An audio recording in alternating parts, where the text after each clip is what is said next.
Welcome, everyone, to a brand new episode of Geeks and Flix Live. We're up to the Saw franchise. Well, happy October to everybody. We're up to the Saw franchise. We're going to be doing all 10 Saw movies tonight. We're going to do them all. Yeah, that's right. Me, you. We're going to sit down. We're going to do all of them, 1 through 10. Yeah. While, again, our Do a Mets little are ranking playing. for you guys, That's right. While our tell you the best order and the best way to watch them, maybe. Yeah, I mean, look, if you guys are watching us live, you guys are watching us on the replay, thank you so much. Hit the like button if you guys enjoy this content. Of course, if you're new, subscribe to the channel. Help us out and grow the channel. So with that said, again, if you're live, thank you so much to Robert, Jay, and of course, Nate, and everyone else is watching. So let's have fun. And I guess a lot of people trickle in here and there. Again, like I said, I have a feeling a lot of people are watching Dodger Mets right now. I have a feeling that's what's happening. I don't know, though. Okay. I don't know if a lot of our people are like either one of those teams. That's true. Triburrow's a Mets fan. You and I are Mets fans. Robert pretends to be a Dodger fan. He's here. JB is a Dodger fan. Other than that, I don't think anybody likes baseball that much. Well, that's true. But anyway, let's get right into it. Like the Cubs. Yeah, let's get right. Oh, Evan is here. All right, let's get right into it with the box office. Okay. We got a special guest, Billy Puppet is here today. All right, so let's get right into it with the box office numbers, because I went through these, and let me tell you, you're gonna be shocked on how much money this thing makes, and let's see if you notice the pattern. So first things first is Saw 1, right? Domestic, $56 million. International, $47 million. For a worldwide total of $103 million on a budget of $1.2 million. All right, yes. Nate, so what do you think of that? Incredible. I mean, I remember when this movie came out in 2004.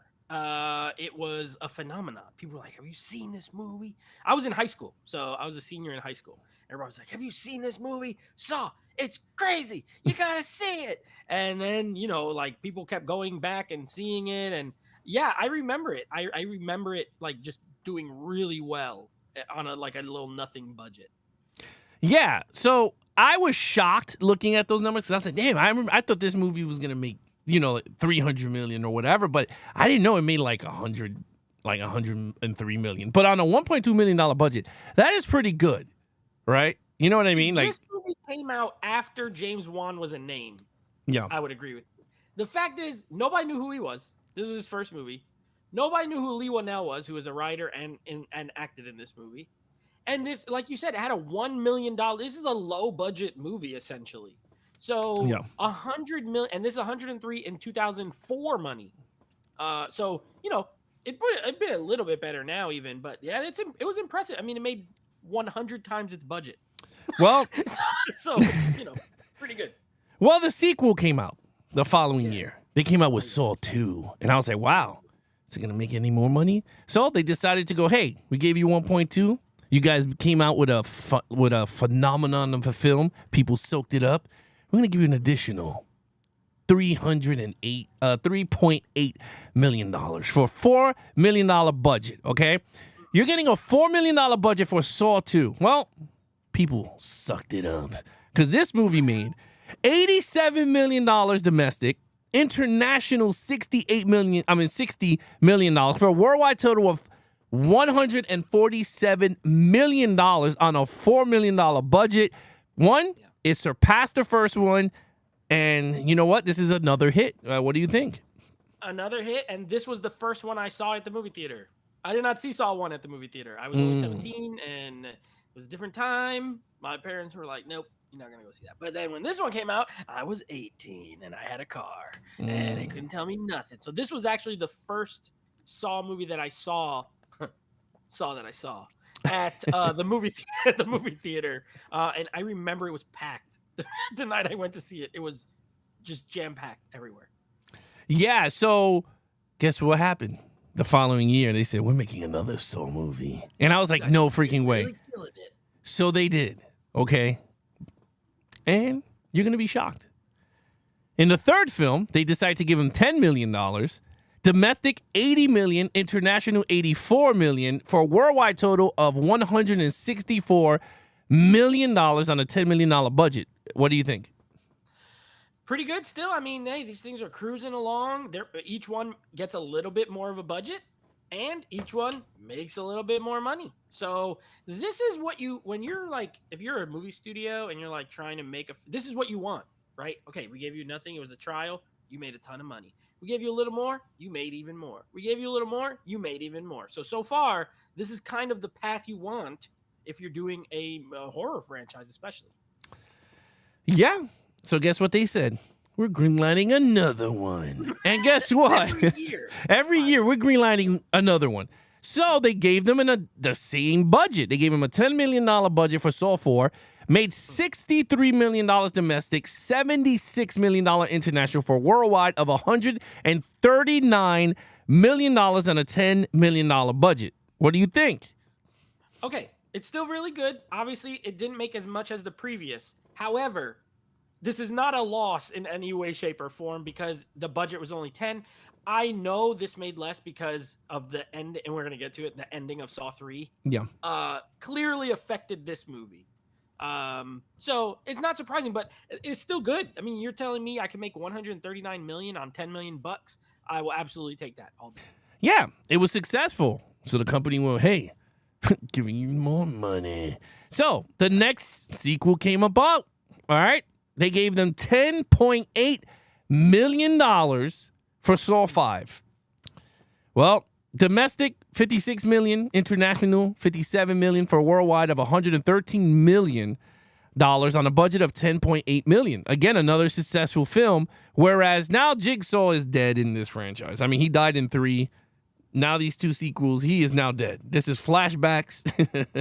Yeah, and look, Evan had a question. He said, are the budgets going up because of the cast rates or because they're doing bigger and better movies? It's definitely not the cast because there's no famous no famous people in these like huge. Matter of fact, the first 2 probably have the biggest named like actors in to start. I would say it is because they do get more elaborate as far as the traps and stuff like that. The production does get better. Even rewatching these all from Saw 1. Saw 1 looks like it cost $1 million to make. These look like they had a bigger, but not huge, but a bigger budget. So it's more so just production. But yeah, this is still good. Again, not trending the way they want anymore, but they're not losing money by any means. No, they're not. And now we're going to Saw 6 the following year. $11 million budget. Okay. Domestic, $27 million. International, $40 million for a worldwide of $68 million on a budget of $11 million. Budget. Now, I will say, because I did all the numbers, I will say, I think from 1 through 5 into 6, I have a feeling people started to get tired of the franchise. They started to get tired, and you can see it now. I mean, it's still profitable, but it wasn't as high as the others before. What do you think? I have a theory on this as well. Go ahead. Okay, here's my theory. I agree with what you just said. I think that has a lot to do with it. I think there was a little bit of people like, okay, you know what? This is, how much of these movies can we see? Our main villain guy, he's been dead for 3 movies now. Also, there was competition at this time from another franchise that also started coming out every October that you might have heard of called Paranormal Activity. Oh, yeah. Those started coming out in 2007. So that actually competed with Saw 4. But then 5 competed with 2. Then Paranormal Activity 3 is competing with this because then those started coming out every year too. Yeah. So now there was like another franchise that was hot, that was low budget, and I think there was the competition didn't necessarily help these movies either. Okay, all right. Well, that's a theory. It could be right because you know what? Yeah. The studio said we're going to give you another sequel the following year, but this time, this is the final chapter. This is the final. This is it. Okay, this is the last of Jiggy. Don't ask us for any more money. This is it. Well, they upped. This is the highest budget of the entire franchise. $20 million. It cost the last chapter, and what did it gross? $136 million worldwide. So, domestic, it went $43 million. International at $90 million for a worldwide of $136 million on a $20 million budget. Now, Nate, from what I gathered with these numbers is, 1, people were like, okay, this is the final chapter. How are they going to tie this all up? You know, we know Jiggy died, but how are they going to end this, right? And then the technology of 3D kicks in. So people are like, wait a minute. I'm going to sit down. That's the international number. You see that international 90? That's the 3D. Yeah, they sucked it up, right? And they were like, oh my God, 3D. And then my man Chester from Linkin Park is in this movie. So they were like, wait a minute, we got Linkin Park up in here, you know. Yep. And at the end, it didn't matter. So what did you think of these numbers? I did not know that this one made that much, now that you're showing me. But the budget higher because of the 3D. This one looks the most polished out of all those first 7. It does. Yeah. And then the rest of the next 3 look super polished. But this one looked the most polished, and then it had the 3D aspect. That 90 million international, it's the 3D. You know, China and all those countries, they love 3D, especially this is 2010. So this is the year after Avatar. And this is like the boom of the 3D stuff. So I shouldn't have been surprised that it made this much. Yeah. So what happens? They said, okay, we're done. Paranormal was like, yay, Saw is out of our hair. You know, it's going to be us. We're raking in the money. Well, they went, wait a minute. Years passed by, and they went, Jiggy's coming back. And you went, what? Trailers kicked in. You saw Jigsaw back on screen, and people went, what? He's back. No, it's a flashback. But it's okay. We're stupid humans to know that he is back, right? So we went back to the theater to see Jiggy on screen. And guess what? On a $10 million budget, Nate, it went $38 million domestic, international 64 for a worldwide of $102 million. Now, this is a successful. People in this company, which I at Twisted Pictures, went, wait a minute. We waited 5 years later, and we still raking in the money. So what do you think? I was shocked when I saw this. Twisted Pictures and Lionsgate. This is their cash cow at this point. This is an automatic. These movies were all automatic successes. You know what? I don't remember this one making that much. I think I just remember the domestic 38, and I was like, it's not that great. But again, I didn't really consider international back in the day. I didn't really pay attention too much to it. So, hey, 102 on again, that's 10 times the budget. Even with marketing, this thing probably made 80% more or whatever. You know, like it did well. Well, guess what? A few years later, they said, wait a minute.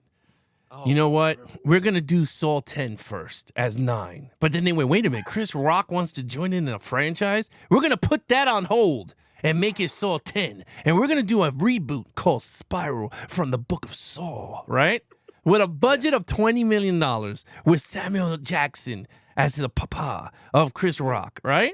You're going, wow, how much does this movie made?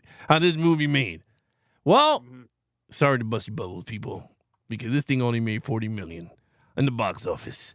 It made $23 million domestic on an international of $17 million on a worldwide of $40 million on a budget of $20. People said we didn't want a reboot.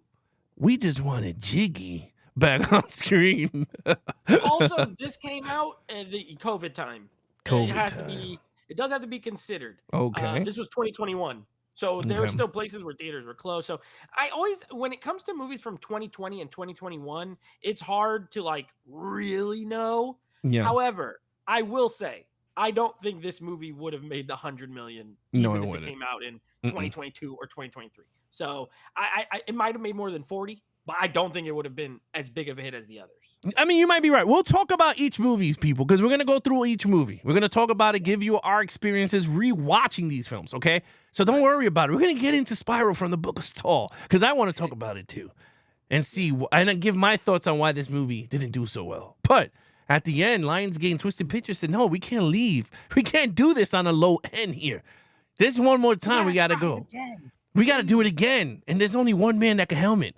Is Jiggy. We gotta have Jiggy again. How can we put Jiggy back on the screen? Because people want to see more Jiggy. And guess what? They figured it out. Because this movie, on a $13 million budget, made $111 million worldwide on a domestic of $53 million, international $58 million. Now they are back to where they were before because of Jiggy. So, Nate, what do you think? Because I saw this in the theater, and I went, and And this has to be my first Saw movie in the That's theater.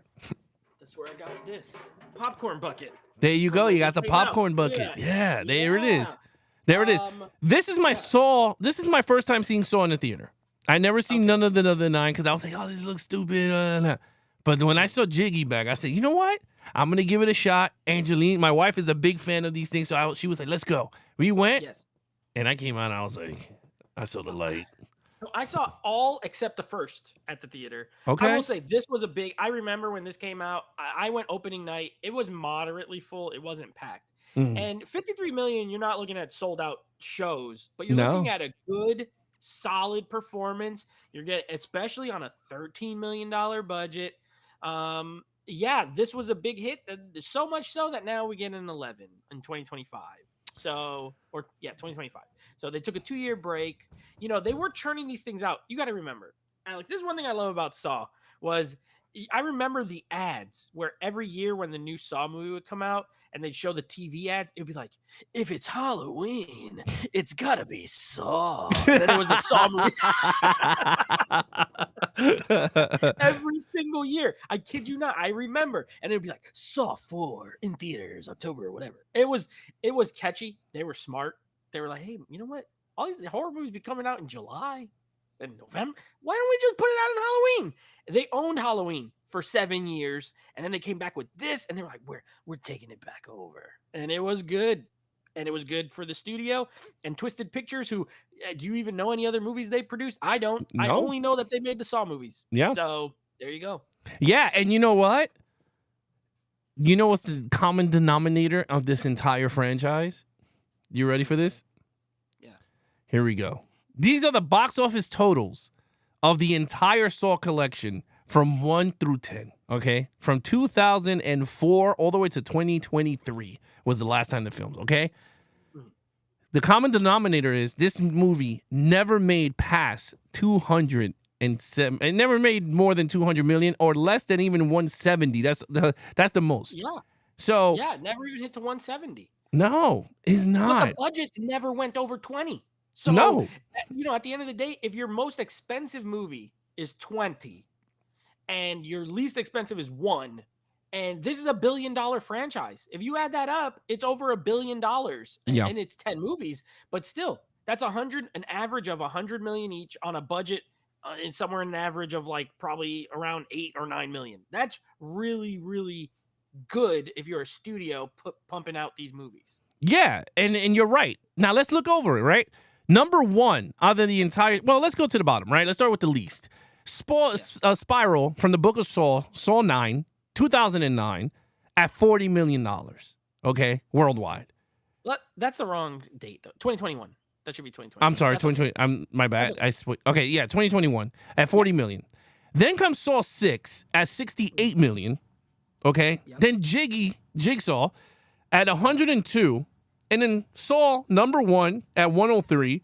Saw 10, 111. Saw 5 at 113. Saw 7, the last chapter, at 136. Saw number 4 at 139. Saw 2 at 147. And then Saw 3 at 164. So at the end of the day, if you kind of notice the pattern here, the best ones, is it the best ones? We don't know. We're not talking about that yet. But the best ones are clumped between 2, 3, and 4. Yes. And the funny thing is that the most profitable one is actually the original because it had the lowest budget. Yeah. So 1.2 million and it made 103. That is the most profitable of all of them. But the biggest box office, 3. I'm not surprised it's 3. I remember when it came out, it was like, it felt like it, because no one thought there was going to be a 4. So people were like, we got to go see. This is the last one. They didn't think there were going to be 7 more, you know? Yeah, I mean, you're absolutely right. So, you know what it's time for? It's time to break them all down.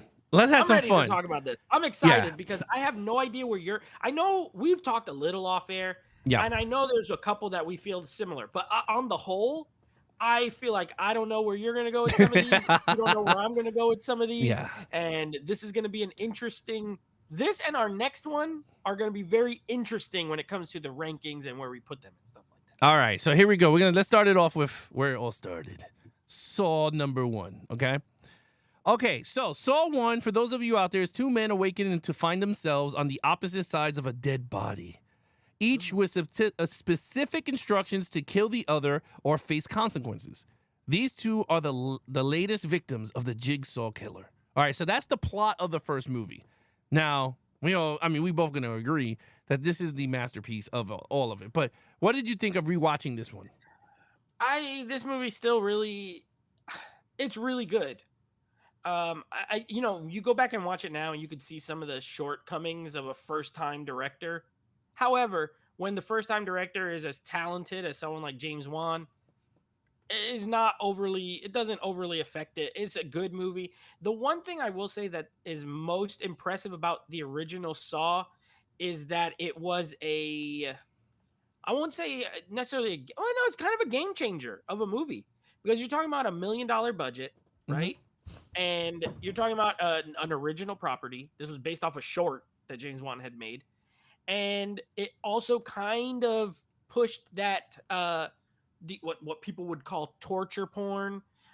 This was kind of the forebearer to that, right? Like later came Hostel and others sort of showing that graphic torture violence. And it wasn't a slasher. So it was a very influential and important horror movie, on top of just being a good mystery, like a good mystery thriller that had a horror slant to it. Yeah, I agree with you. So rewatching this movie, I was like, it felt very gritty. Like I was like, wow, this is a different gritty horror type movie, right? Because it starts off with Danny Glover, right? And people forget Danny Glover's in this series, right? If you really think about it, my man Murtaugh is in this movie, right? And starts off with him, which I kind of got annoyed that they killed him off in this one, because I think he could have worked for a little bit into the franchise as the cop trying to get jiggy, but it's like, it is what it is. But anyway, you got that that detective, and I think it works with the detective chasing the killer, right? You have like that yin and the yang in this story, and I kind of like it, because then it puts you in the perspective that you're in the game, and then in the perspective of Danny Glover. And then you're trying to solve a mystery with Danny Glover, trying to figure out who is what. And then at the end, when it reveals that he was in the room for the first time, and he takes off his thing, and it's like the iconic he's like, game over. And he's like, oh, and it's like, bomb. And I was just like, awesome. Yeah, it's like one of the best endings to a horror movie. I will say that it has to be top 3 best endings to a horror movie. No one saw that coming. Nope. Literally, no one watching this in the theater, no one watching this at home who wasn't spoiled, nobody knew that the guy who put him there was the guy laying on the floor. Nobody. Yeah. There's not even any hints. There's not even any clues. So yeah, it was a great twist. I remember people literally being like, "No way!" That's why everyone was saying you got to go see it. You got to see this movie. When you have an ending like that, brilliant. No, it is. And then the way James Wan does it, right, with the clippings mad fast. It shows you everything of what happens and like what did they give up like at the same time, right? Loved it. I thought it was great genius. The only sad thing is that James Wan only did the first one and that's it. He did not come back to do the others. Now, would he come back to do the final Jigsaw movie? You gotta call him up. Like, I mean, technically he is the creator of the Saw movies. Him and Will. I think he produced. He produced all of them. Yeah, they all. Yeah, Lee Whannell. So Lee Whannell is the writer of this first movie with James Wan, and he stars as the other guy in the room with Princess Bride. So Gary Elwes. So yeah, he wrote the first 3. Lee Whannell. Then we're gonna get into, when we get to 4, we'll start talking about the other talent. But directed by Wan, written by Lee Whannell. They're boys. They also work together on Dead Silence and Death Sentence. So I don't know. It was a good pairing. Coming from Insidious. Australia. Wasn't they in Insidious together? Insidious too. Yep. Right? Insidious and Insidious 2. Yeah. So they're a good working team, pair. I feel like. Yeah, I agree. Okay, so then a year later, they greenlighted Saw 2. Oh, we're not gonna give that one a score? My bad. Yeah, we can give it a score. You want to give it a score? Yeah, we can give it a score. What would you give it? Let's go back. I gave that one an 8 out of 10.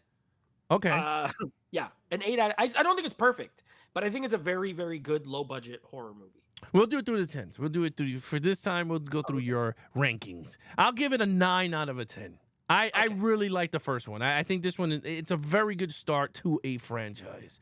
Okay, now, the sequel came out, right? People's going to eat it up. Well, in this sequel, Here's the synopsis. A detective and his team must rescue 8 people trapped in a factory by a man known as Jigsaw. Now, with that said, because they didn't give much here in this little synopsis thing, but the detective, Jigsaw, his son is playing the game also. So in that case, he's in the game. So that's the reason why the detective is going crazy looking for him, because Donnie Wahlberg is the cop and he's in search of his son who's in the game, and Jigsaw just wants to sit down and talk to the brother. So with that said, Nate, what did you think of the sequel? Was it solid or was it weak? He said, "Can you give me a glass of water?" And he holds up a plastic cup. It always bothered me. It's not in a glass. It's a plastic cup. Come on, Jigsaw.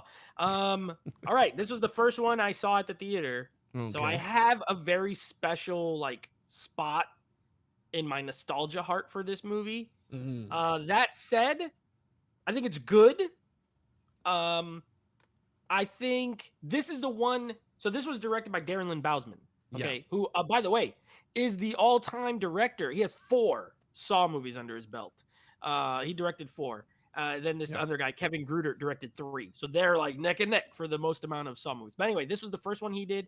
And watching it now, I don't think I liked it as much as I did when I was younger. But I still think it's good. I hate that guy, that big, strong muscle guy. Frankie G, the actor's named Frankie G. Oh, the Spanish guy. Yeah. Oh, my God, I can't stand him. He's annoying the whole entire movie. Every time, even when they're like, hey, we could do this. No, you're going to do it. No, you're going to. No, you. He's such a. I hate him. So watching him is annoying. The rest of the cast, you actually got some known people here. Like you got the black guy. The black guy from Showgirls is in this. You got Donnie Wahlberg in this one, right? You got that other girl from Starship Troopers as the female cop. Yeah. And you got what's the girl from Seventh Heaven? The other girl from Seventh Heaven, the other sister that's not Jessica Biel, she was in there. So, some Beverly Mitchell. Beverly Mitchell, that's Seventh Heaven. that's her. Seventh Heaven. So anyway, I think the movie's good. I think there's the story's good. It's like not as good as the first one. But this is the first time where they started to do the game with a bunch of people, which would be kind of a staple for the most part moving forward in this series. Yeah. Well, I will say this. I thought it was a solid sequel. I thought it was pretty good in terms of a sequel. Like, this is where you wanted to go. Like, it continued the story. Jigsaw's getting more sicker. And what more can he do to people? And I kind of liked it. I thought it was really good. I thought it was fun. I do agree with you. The big Spanish dude, I did want to punch in the face. He was just annoying the whole time. But at the end of the day, did the story make sense? Yes. I thought the twist at the end was pretty good.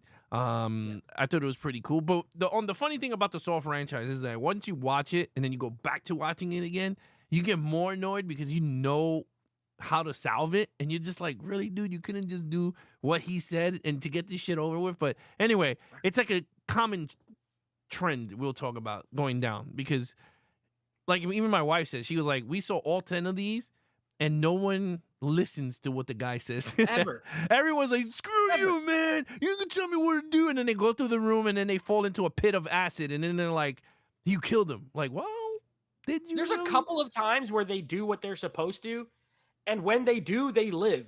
Every time they live.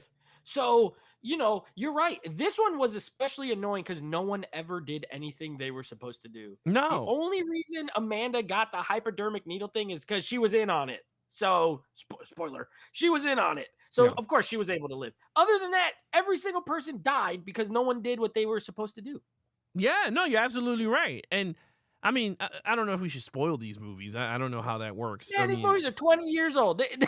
They should have watched them already. Right? Yeah, I guess. Yeah. Like, so in this one, Jigsaw tells Donnie Wahlberg, all you have to do is sit down and talk to me until the timer's up. And he was like, by the time it hit 30 minutes, the guy wanted to, he whooped his ass. He gave this dude a whooping known to man. And I'm like, really? Like, the dude literally told you he's in a safe. Like, if you're a cop and a detective, you gotta put 2 to 2 together. But no, he is so in his rage. And that was what annoyed me with this movie. Like, all he had to do is sit down and listen to him. He's like, I don't want to listen to your fucking thing. I don't want to do none of this thing. Where's my fucking son? Daniel! Daniel! And I was just like, this dude is so annoying. But great actor.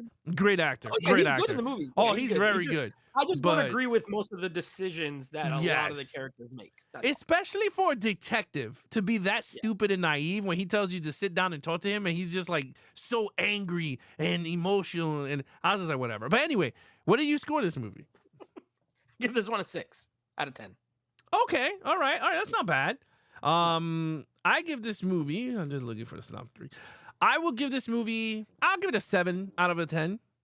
I was 1 point higher than you. Like I said, I enjoyed it. Like I could go back to back on this one. Yeah. I could definitely go back. No, to back. it's a good watch. It's a good watch. Yeah. And it's 90 minutes. It's quick, or it's about an hour and 40, this one. But it moves by quick. It has some good, it does have some good kills. Like that's an important factor in these movies.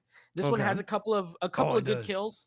The guy in the oven thing, I like that one, where he goes in to get the little vial, and the thing is like every time he pulls it, it starts burning him. Oh, yes. Yeah. Yeah. I like that one, and it has a couple of good kills in it, so it's solid. The hypodermic needle scene is a standout as well. Well, Tony Movie Chappie says he gives it 8 out of a 10 for him.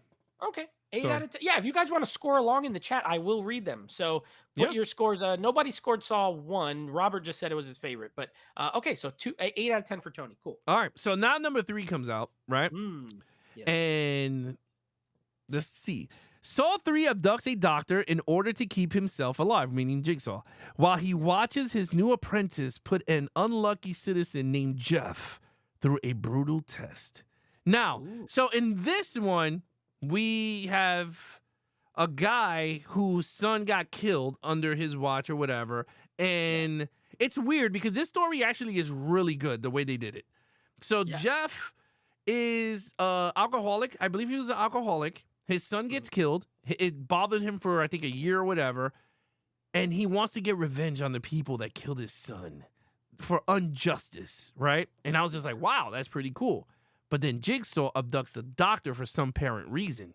And I was like, wow, what is going on here? Now you have Amanda, and now they show a little bit of Hoffman, the detective. This is when now you get to see the cop that's in on it with Jiggy. In one little scene. Yeah, He's in in one one scene. little scene here. Yeah, you one don't scene. even, you notice him, but you don't know that he's important at all. Yes. So now you see Amanda doing more screen time here.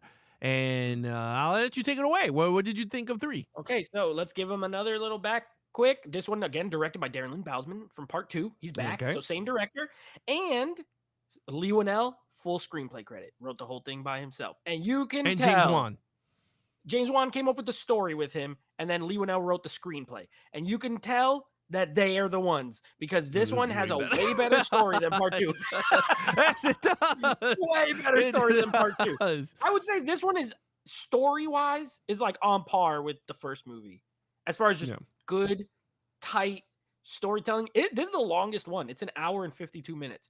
But it is worth it, because not only do you have the plot, there's 2 stories here. You got Jeff doing the traps, right? Playing the game. By the way, some of the best kills in the whole frame. The twisting, the black guy in the twisting machine. Yeah. Iconic. The lady with the freezing water that she gets all ice. That's creepy. Iconic. The guy with the pigs that are getting turned into like goo. I mean, fantastic. Then you have Jigsaw getting surgery on his brain by this doctor who has a shotgun necklace, right? And you don't realize until the end that these stories are tied together, and that's Jeff's wife, and that was her kid. And then there's like, this thing has like reveals and twists and turns. It's great. It's great. I think the story's great. The kills are great.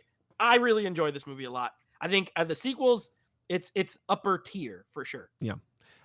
I love this one. I don't know why. When I started watching it, I'm like, man, this is a really good movie. Like, I don't watch credits, writing credits, or nothing like that. So, like, I go into this thing, when I watch sequels, I just go in and I don't look for backstories. I just want to see if this thing connects. Is it good?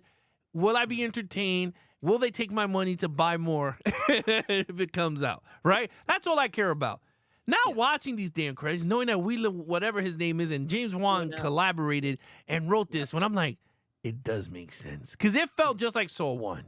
And I was just like, whoa. But you're so right. This thing has intertwining stories. And I mean, it's like Amanda is the key to survival. And I was like, yo, what is this dumbass gonna do? And what she does, she shot the girl sideways. She went a little bit of the pow up in here. She went gangster, shot the girl. And dude, I don't know, man. I don't know what to tell you. I think this led up to like, I got goosebumps. I don't know. In watching this again, I got goosebumps. I don't know why. Because he was just like, you just shot her wife. And it's like, "Bah," and the music starts to creep up really. Yeah. And then he just pointed at her and he just went boom in the neck. And she's just like, why? And he's just like, this was your test. The way Amanda shoots her, she's like, points the gun. She's like, I gotta shoot you. You don't really know why until later. But she's like, I gotta shoot you. Casually shoots her. He's like, you don't know what you just done. You just sealed your fate. And then this guy comes in, blasts her. The wife's still alive. And then the shotgun collar goes off because Jigsaw died. Amanda killed everybody. Yeah. She ruined everything. He was like, Jeff, all you have to do is listen. Again, no one listens to Jiggy. Jiggy's telling him, all you got to do is call the doctor. But no, he already knew it. He closed his eyes. He was like, the doctor gets the chainsaw. He got the throw. Oh my God. I said, this is the best ever. I mean, the chain of events that leads there is one of the best, I think, in the entire franchise. I'll tell you that right now. I mean, we haven't gotten down the road yet, but I think this is the first time I was just like, this is the best that it got. But anyway, what are you scoring this one? I actually have this as the same score as Saw 1. I gave it an 8 out of 10. Yeah, well, ranking, I don't know. We'll see. But I think they're equal as far as just quality to me. Well, this one, I gave it a 9 out of 10.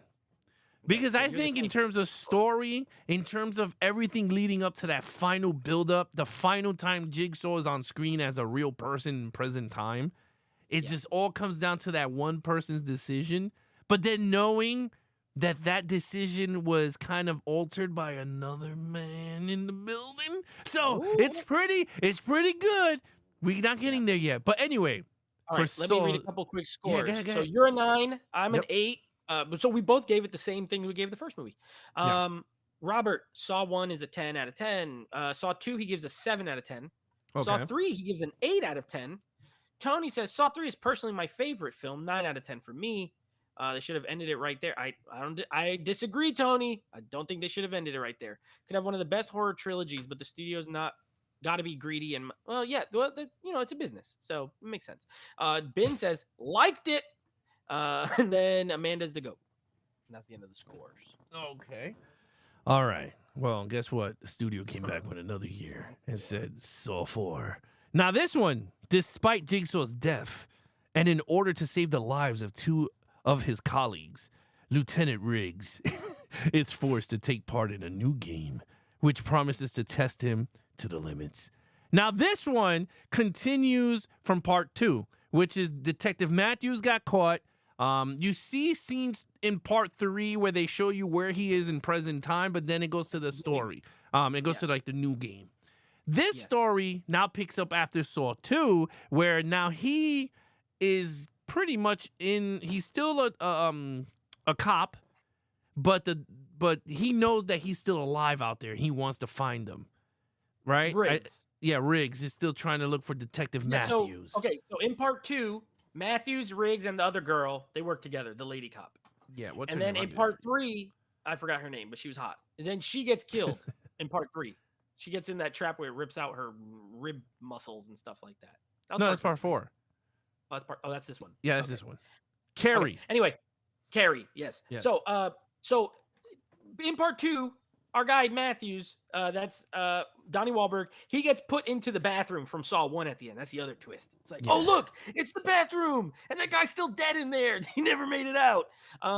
He gets chained up, and then part 3 opens with him showing how he gets out, which he breaks his leg, which is disgusting. He breaks his ankle, smashes it, and then he leaves the room. He gets in a fight, and then they don't show him again. And then this movie opens with what happened to him. He got a leg brace. He's like in the trap. Riggs was his partner, or like a SWAT. He was a SWAT guy that worked with him. Okay, Saw 4. I saw this one at the theater. I remember. I did not like it when I first saw it. I thought 3 was so good. And then I'm like, how are they going to continue this? Now, this is a new era, Alex. We're in a new era. Now, this one is still directed by Darren Lynn Bousman. Okay. But this is what I like to call the era of Dunstan and Melton. And if you don't know those names, nobody cares. Those are the writers. Okay. Patrick Melton and something Dunstan, something like that. Okay. These guys wrote Saw 4, 5, 6, and 7. So no more Lee Winnell, no more James Wan. They are the first 3. I feel like Wan and Winnell is the first 3, and these next 4 is these guys. It's their baby. I will say the continuity's there. They did follow those first 3 movies as far as making it make sense. So the movie makes sense. I don't like Riggs. I don't like his test. The whole thing is, and they say it at the end, his whole reason that he's in a test is because he needs to learn patience because he runs into the rooms too fast. And literally, the end of the movie, he runs in the room, it causes bad things, and that's the big test you're supposed to learn. You slow down. That's not that interesting to me as the other people who need to deal with like drugs and, wanting to get revenge on people. So I didn't like him that much. Some of the traps are okay, but they're unmemorable. This is the one I always forget. I'm like, what even happens? Like the fat guy in the hotel, I always forget about that whole scene. The girl with the ponytail that's like a prostitute or whatever, like I forget about that. To me, this one's the most forgettable. And this was when we get Hoffman as the new Jigsaw, basically. Yeah. Who I don't hate Hoffman. I think Hoffman's fine, but I don't know. I don't love this one. I'm not gonna lie. So I don't love this one as much. I thought it was solid enough. Whereas coming from the, I think, masterpiece of 3, right? Yeah. Then comes 4. And then you're like, how can you now do this with Jigsaw gone?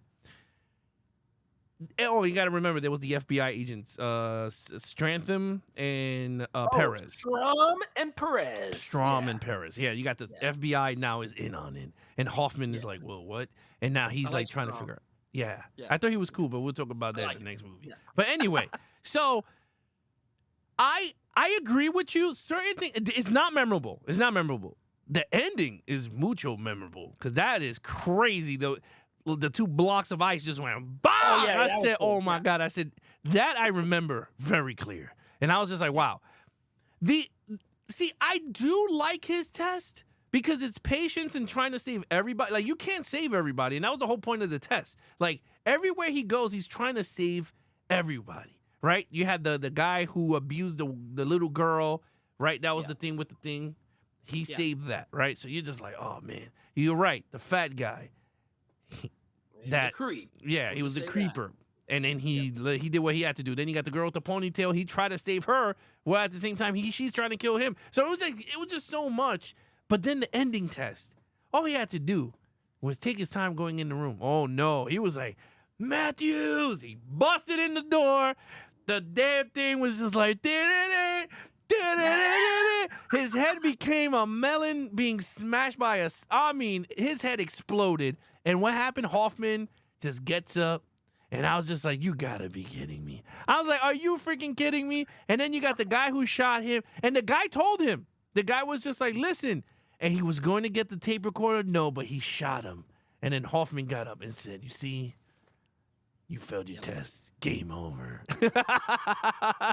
I guess that's like the new thing. But yeah, I agree with you. 4 is not as strong, but I thought it was an okay, decent sequel to 3, where 3 is the best one. But anyway, what did you score Saw 4? I don't like this one. I gave it a 4 out of 10. Whoa! A 4. I'm not a fan. I like I agree with you on the reveal at the end because Hoffman, remember at this point, he'd been in one scene in part 3.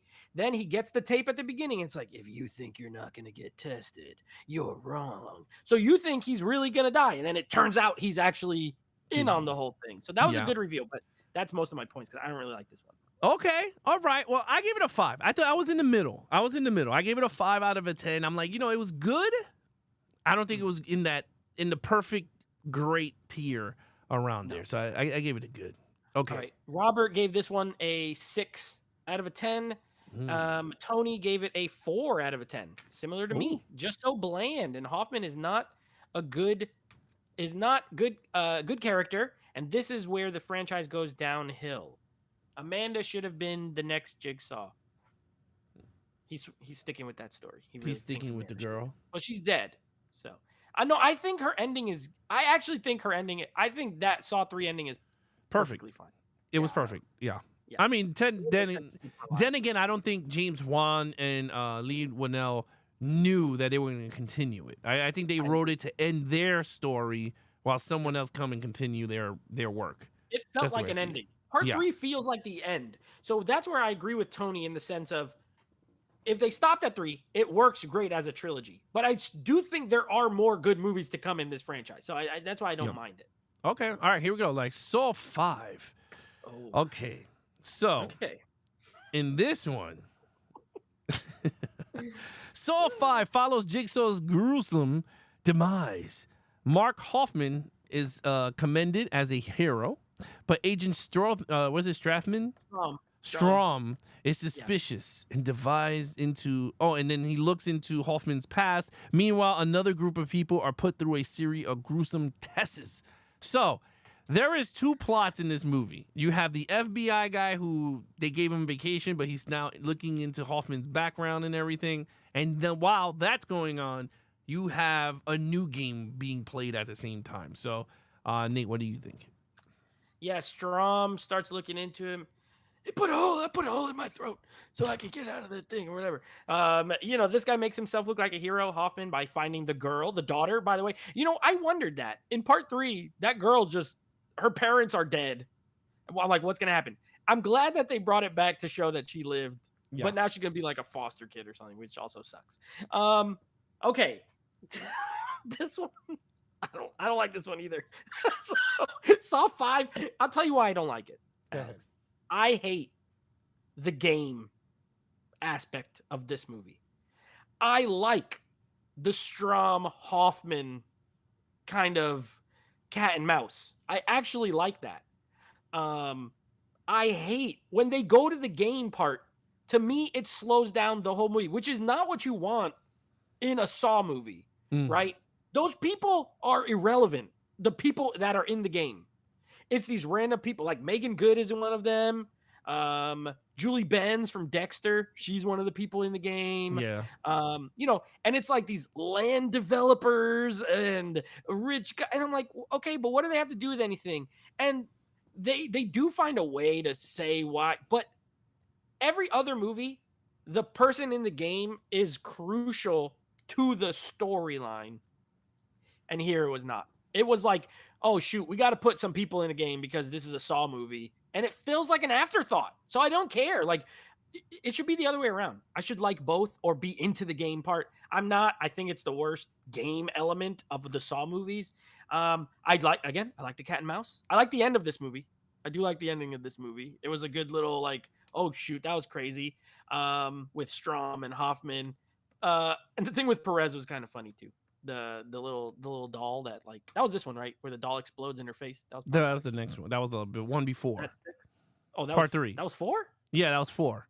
That was 4. Okay. Yeah, because remember they went into the school and then the puppet, Billy, the puppet was in the room and then she walked and put her face on it. Yeah.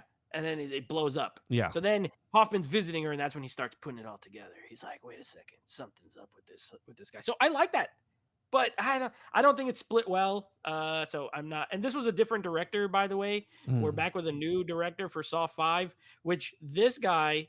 Okay, let me tell you about him. Saw 5. This guy only directed Saw 5 and then never returned.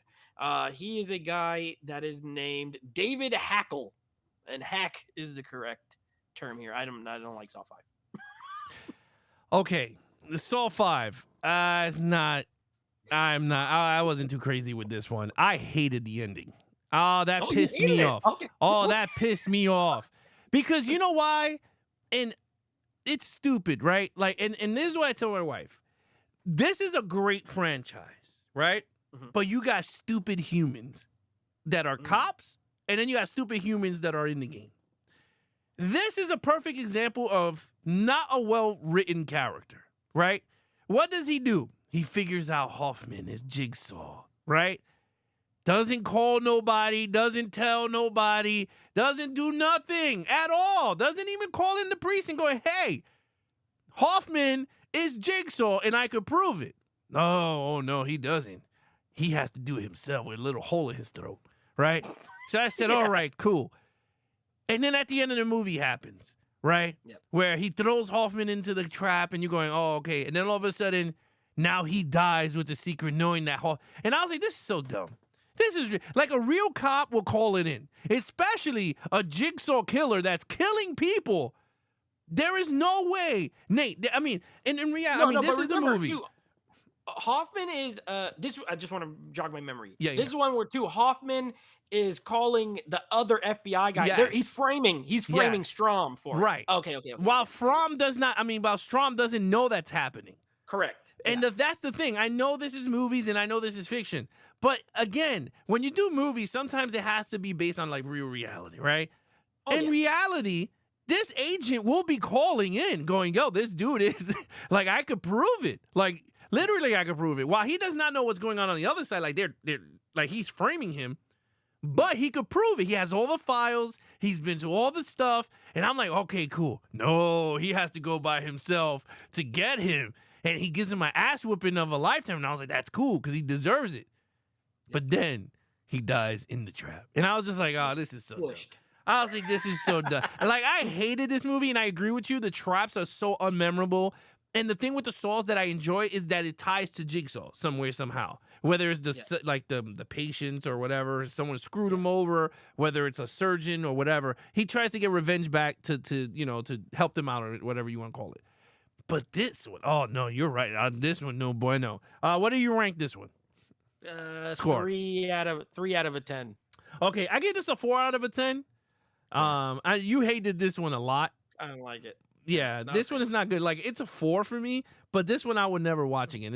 I would if I do a series watch, but the only good thing about this movie is I saw it on a date with an attractive person. I remember it was a good time. I went at midnight to see this movie on a date. That was the best part. That tells you a lot about the movie. If that is the more memorable aspect to me than the movie, it means not that good. And rewatching it, all I can remember was like, hey, I went out with that girl on this movie. All right, Robert gives this one a 7 out of a 10. He liked this one.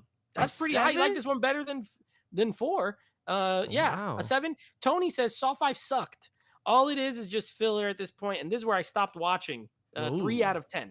So he's same as me again. 3 out of 10. He's on your boat. Okay, well, guess what? Get on, Tony. They decided another one. So this is Saw 6, right? 2009. Agent Strom is dead, and the FBI agent Erickson draws nearer to Hoffman. Meanwhile, a pair of insurance executives find themselves in another game set by Jigsaw. Now, what do you think of this one? All right, so this is the Kevin Grudert. This is his first Saw of 3. He directed 3. Okay. So he was, by the way, he was an editor on some of the first Saw movies. So he had been in the franchise. He just never directed one. Gotcha. Okay, 6. I like me some Saw 6. I'm not gonna lie. I like me some Saw 6. First of all, I remember this movie was memorable because that black girl who cuts off her arm in the beginning was on that VH1 show Scream Queens, and this was the prize for that show. So really? She was on a reality show where they're trying to find the next horror actress. She won, and then she got this part in Saw 6 from that show. So I remember being like, oh, that's pretty cool. I watched that show, and now look, she's there chopping off her arm. That's pretty cool. And then she comes back in the next movie too. So I don't know what else she did, but I thought that was a cool tie-in. Anyway, bro, Saw 6, okay, it's not perfect. Okay, it's not perfect. But the storyline, like you mentioned, the best ones tied to John Kramer. John Kramer's in this one in flashbacks, right? He's in the hospital with the insurance guy. I used to work in the insurance sort of world. So I was like, yeah, that's right. Take them down. These guys are scumbags. Get them. They try to we got to terminate your policy. The guy's like, but I got a heart condition. I'm going to die. I said, you're going to die. I'm sorry, you lied. And that comes back to bite him. I love this one. This one has a surprisingly good story. Everything ties from the beginning to the end. The game itself, unlike part 5, the game matters. The guy who's in the game is part of the story. The decisions he makes affects the story.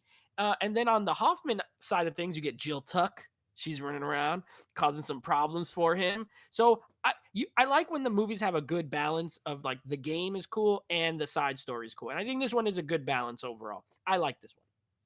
Yeah, so when it comes to those, I agree. I enjoy this one a lot more for some reason. It's something about when Jigsaw are in, whether it's flashbacks or if he's in what's it called? Like he's a tricket? No, not tricket. Like he's like the center of the story, like around him. Yeah. I thought it works very well. This one worked very well. Like the guy was his friend, and he's like, "Yeah, I got a formula." He goes, "But how do you know who's gonna live or who's gonna die?" He's like, "Basically, you're the one who's playing the judge, jury, and execution at this point." And the guy's like, "Oh no," and he's drinking, and then it comes back to bite him in the ass by John Kramer. And I was like, "That's actually pretty cool." This is this still? No, that has to be part 7. No, that is part 7. That's part 7. Okay, yeah, that is part 7. No, this is not the one with the worst ending. That's part 7. No, this one ends with Hoffman in the bear trap thing. Yes, by Jill Tuck. Yes, when she says "game over," and then like he puts his face in the door and it goes, and then he's screaming. It has a good ending because like, and then he ripped his face off. Yeah. So yeah, this one is. I thought this one was solid. This was very solid. Like if this was 5, I would be like, yeah, this is really good. But since this is 6. Which is funny because this is the least in the profit margin, this one, for some reason. But yeah, this is 6. So what do you give it rating? I give this one a 6 out of 10. I don't think it's an amazing movie. Yeah. But I do think it's very good as far as the sequels. It's one that I enjoy. 6 out of 10. Well, guess what? I gave this a 6 out of a 10 too. Oh, yeah, right. I think this is really good. It goes up there on the scale. All right, here we go. Next, Robert gave this one a 7. Okay. So same score as 5. All right. Well, guess what? We're up to Saw 7. Oh, now, Saw this 3D, one, the final chapter. Yeah, this is the final one. As a deadly battle rages over Jigsaw's brutal legacy, a group of Jigsaw survivors gathers to seek the support of a self-help guru and follow survivor Bobby Daggett, a man whose own dark secrets unleashed a new wave of terror. Now, so this story is pretty weird, right? So this story is pretty much, it has this guy who pretty much mind fucks everyone, saying that he went into the Jigsaw traps and he survived it and he had help from whatever. He had the will to do it and survive it. And he's not put into the traps for real. Flashback was actually really cool with Jigsaw and him signing the book. I thought that was really excellent. I thought that was pretty cool. While that is going on, you had the FBI agents now putting Hoffman in the same loop because Agent Paris survived the attack, and he's like, "Wait a minute, you survived?" And he's all scared now because he's like, "Uh-oh, she knows who I might be." So again, cat and mouse is now happening here. So what do you think? No, I hate this movie. Oh, this is the one with Chester. This is the one with Chester, Lincoln Park, Bennington, something like that. Yeah. No, I think this movie's horrible. Actually, it has the worst. And this is crazy coming from a franchise that has a movie that cost $1 million in it. This one has the worst acting by far. The cop character in this movie is so horrible. That guy who's like with Jill Tuck, he's like, "Safe house? It's a safe house." And he's like, I'm like, oh my God. This guy, shut up. Yeah. He every time that guy's on screen, I hate it. I was so glad when that little machine gun popped up and just started spraying everybody. I was like, kill this guy. I hate him. He's terrible. Hoffman's in this, but he's like in little video clips. He's sending the cops video clips.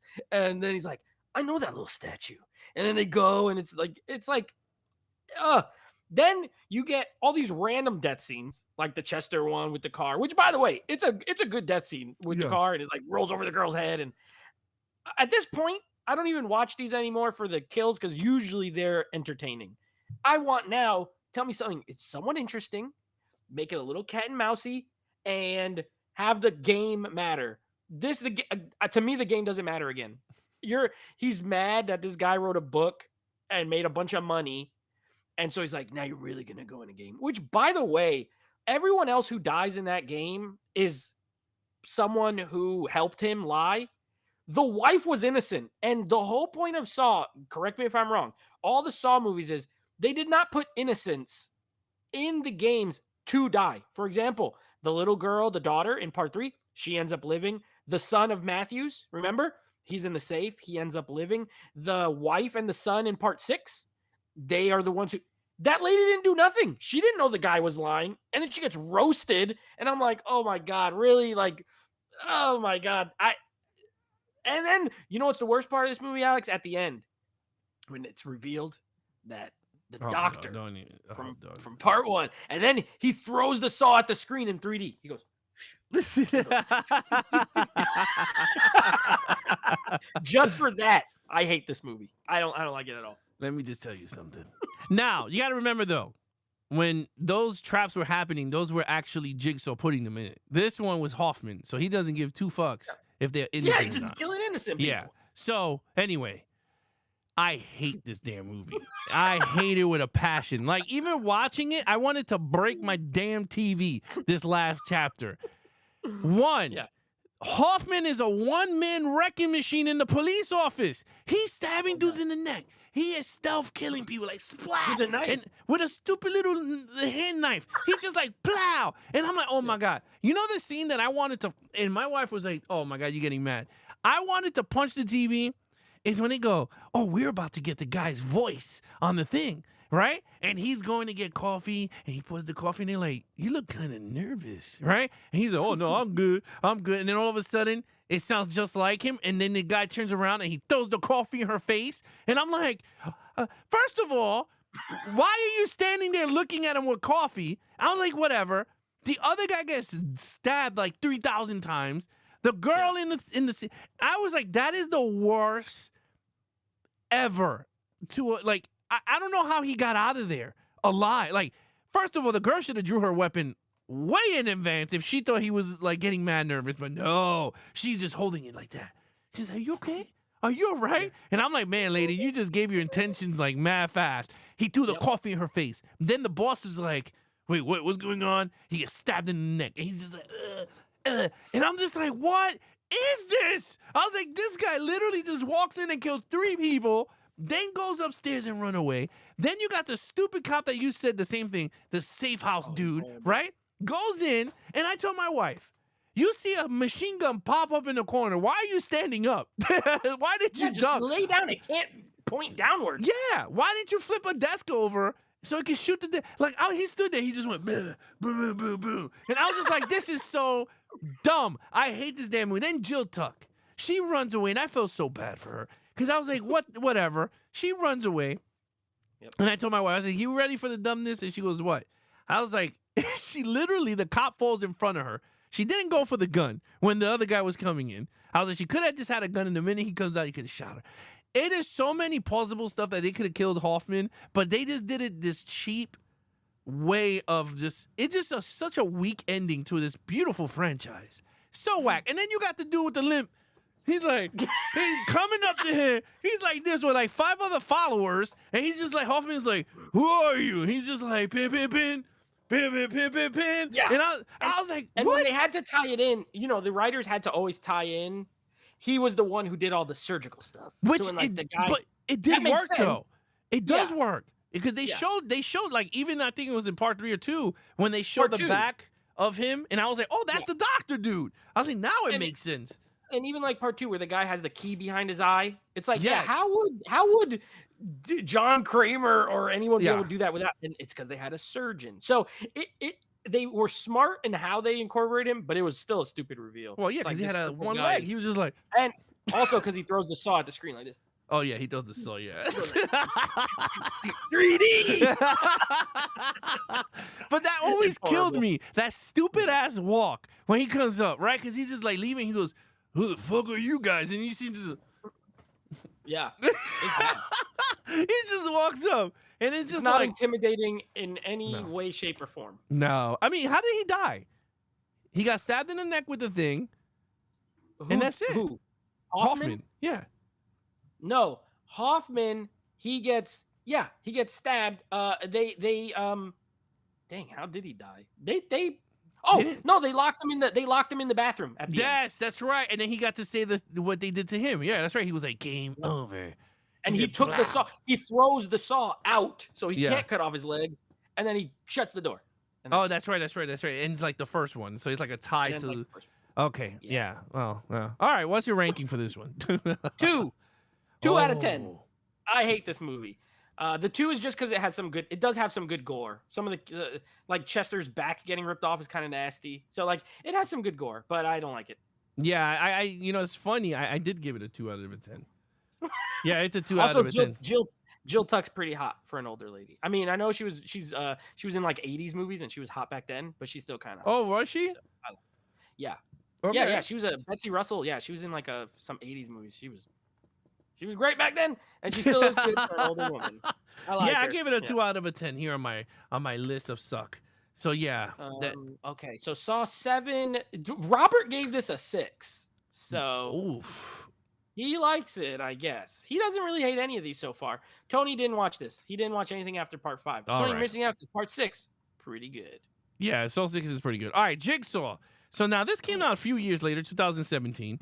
Now this one says bodies are churning up around the city, each having met a uniquely gruesome demise. As the investigation proceeds, evidence points to one suspect, John Kramer, the man known as Jiggy, who has been dead for over 10 years. So now this takes 10 years later from the last part 7. What did you think of this? Okay. I'll be honest. This one's directed by the Spierig brothers. That's who directed it. All right, I'm really mixed on this movie, more so than any of the other ones. Because there's a lot of stuff in here that I like, and then there's a lot of stuff that doesn't work for me. Let's start with the good that I like really quick. I actually think the story's interesting, especially that you don't know that it's happening in the past the whole time, and that the game part of it is happening 10 years before, and then the cop storyline is happening in present. I do like that. I actually like that because they kind of did that in part 2. Remember, because they were on a tape, but it was like an hour before, not years and years before. Yeah. So I thought that was a cool kind of callback. So I like the game itself. I thought the traps were interesting in this one. I thought the gore was good in this one. Again, the characters get kind of annoying. You know what I mean? They're not that. Some of them do a lot, like that one guy. Although I would have stabbed that lady in the neck too, with all of them, because I'm like, well, what are we all gonna die? Because this lady won't do what she's supposed to. But then he tries to open this is not an exit. I'm gonna try to open that door, even though I've just seen that I've been in 2 traps already. You know what I mean? So some stuff like that annoying. This movie looks super polished, and I don't know how I feel about it, because it almost looks too clean to be a real Saw movie. It lacks the grit for me. So I don't love that. Other than that, I like the scene with Jigsaw. It was cool to see him back. This is the key to your escape or whatever. That was a cool little thing. But then my last negative, Alex, I don't like the final reveal. I don't like that guy. I'm not into it. I'm like, no. He's a doctor who switched the things. He survived the test. This is the 5th random person who survived the test that secretly either works for or is helping Jigsaw. How many times can we do this? And I don't like that they use the same technique of part 5, where he's framing. He's like framing the other cop to make it look like he's the one who did. I'm like, when you're watching these back to back, that might not help either, because then you're like, I just saw this a couple movies ago. So I think there's good and bad in this one. Okay. I kind of like this one. It's not bad. I think it's a horrible movie. Yeah. It's just weird because I remember seeing this one and now I'm remembering this one I saw in the theater also. The newer ones I saw, I never seen none of the ones where like the older, like after 1 through 7, I never saw those, but I saw the newer ones like Jigsaw, Spiral. Now I remember I just saw Spiral in the theater, and then of course the last 3. So this one, I remember coming out the theater going, "This is a piece of crap." Like, this one stinks, because I thought Jigsaw was back. When they did the trailer, remember the trailer? They showed Jiggy back, and you're like, oh my God, Jigsaw is back? I thought it was like a Jigsaw came back, like cloned or something, or his twin brother, Evil Jiggy. And I was like, oh my God, this might be crazy. But anyway, rewatching it this time around, Nate, I kind of like this one. I don't know. I kind of like the story. Now, some of the traps are kind of stupid. I do agree with you. I thought it was kind of like lackluster and weak, some of the traps. But I kind of like the story. I thought it kind of makes sense because he's framing the cop that killed his wife's killer. Yep. He let him go free. And I was like, now that is a pretty cool storyline. While Hoffman didn't do none of that, because remember, Hoffman attacked his sister's killer on his own and framing Jigsaw and taking the credit. So that pissed off Jiggy. Huh? Yeah. With the pendulum. With the pendulum. Yeah. So then Jiggy got pissed off and said, wait a minute. You can't do what I'm doing, like getting the credit for me. But this one, he used, I don't know. I kind of liked it. And I love the last line that he said when he left him there. He said, I speak for the dead. And he went, boom. And I said, yo. Got goosebumps. I said, oh my God, that is so kind of dope. I was like, that is dope. This is like the 5th Saw movie where someone slams a door to end the movie. Oh yeah. I mean when I had to use the bathroom, I slammed the door. I was like, I gotta take a shit. Been in it. You need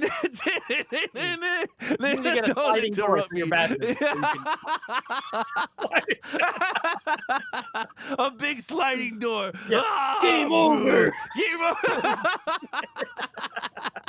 I gotta take a shit. Been in it. No, yeah, but I don't disagree with you. I don't know.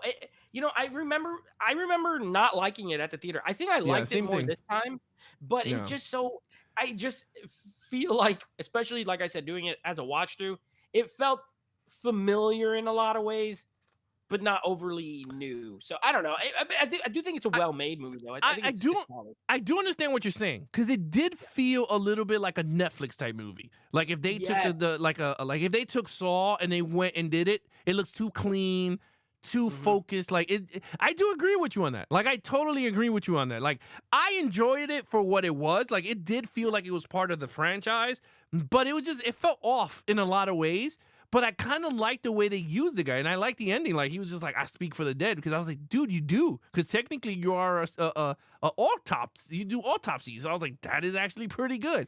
But okay, so what do you give this movie ranking wise? I was so mixed on it. I ended up right in the middle. I gave it a 5 out of a 10. I gave it a 6 out of a 10.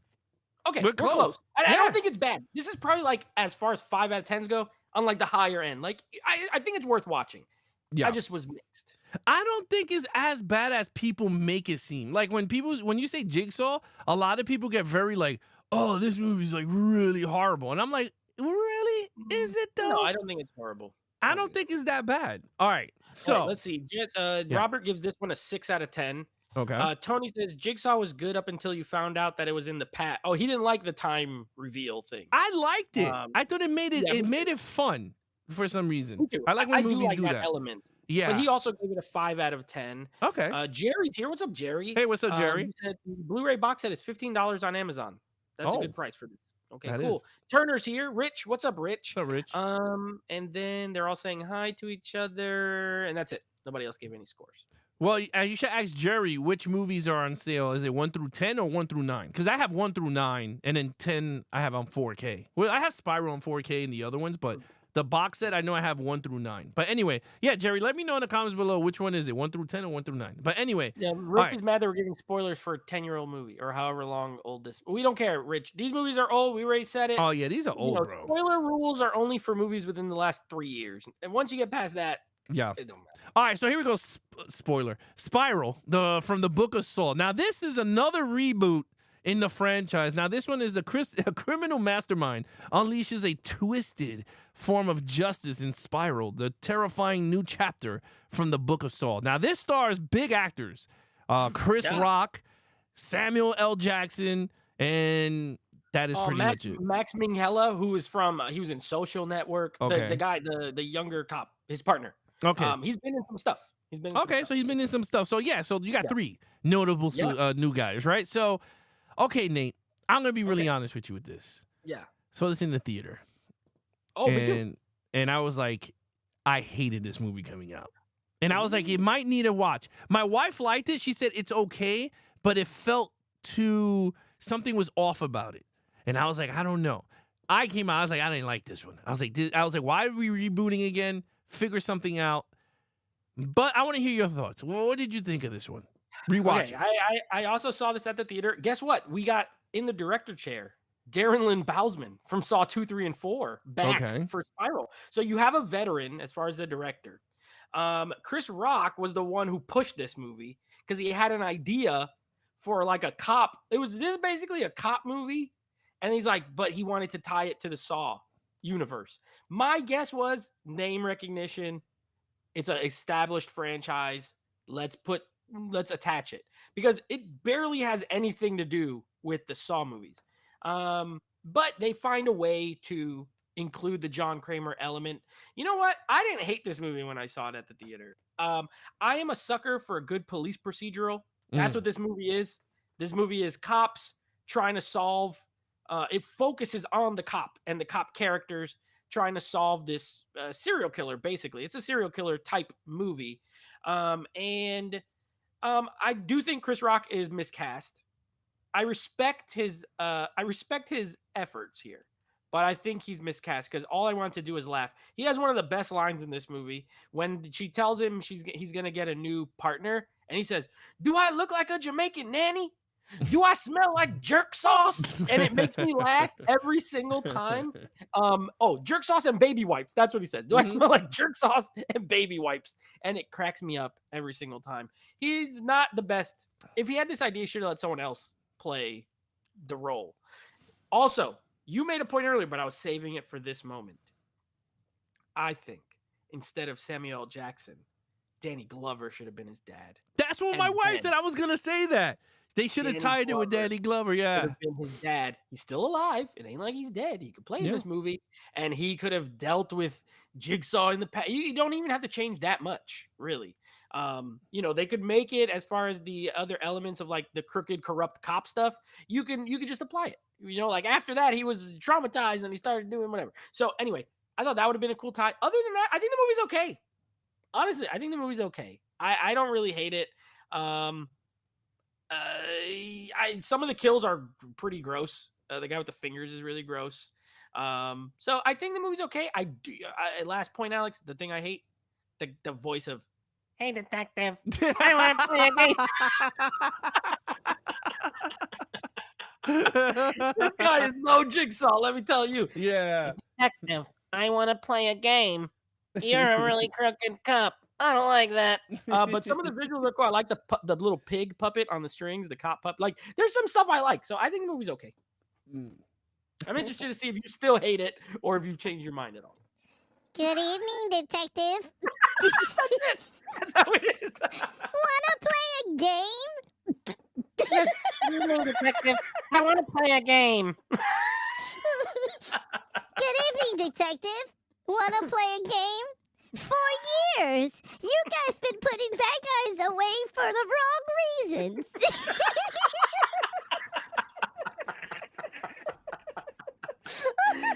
That's how it sounds. It does. That's how it sounds. It does. Yeah. And Yeah. now you have 10 minutes to solve the crime. Now. I don't know. That's how it is. I hate that. I hate that part. Yo, I can't stop laughing because you're so right. Because the TV goes on and you see like this devious, like pig face, right? Yeah. And you see it. And then all of a sudden,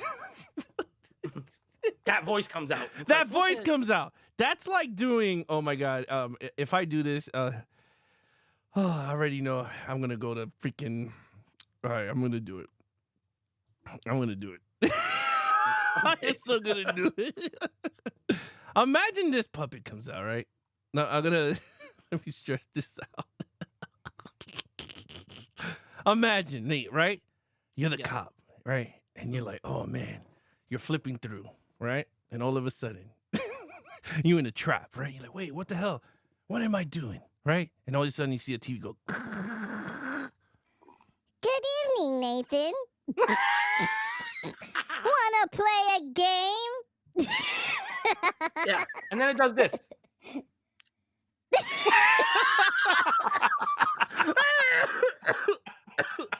Oh my God.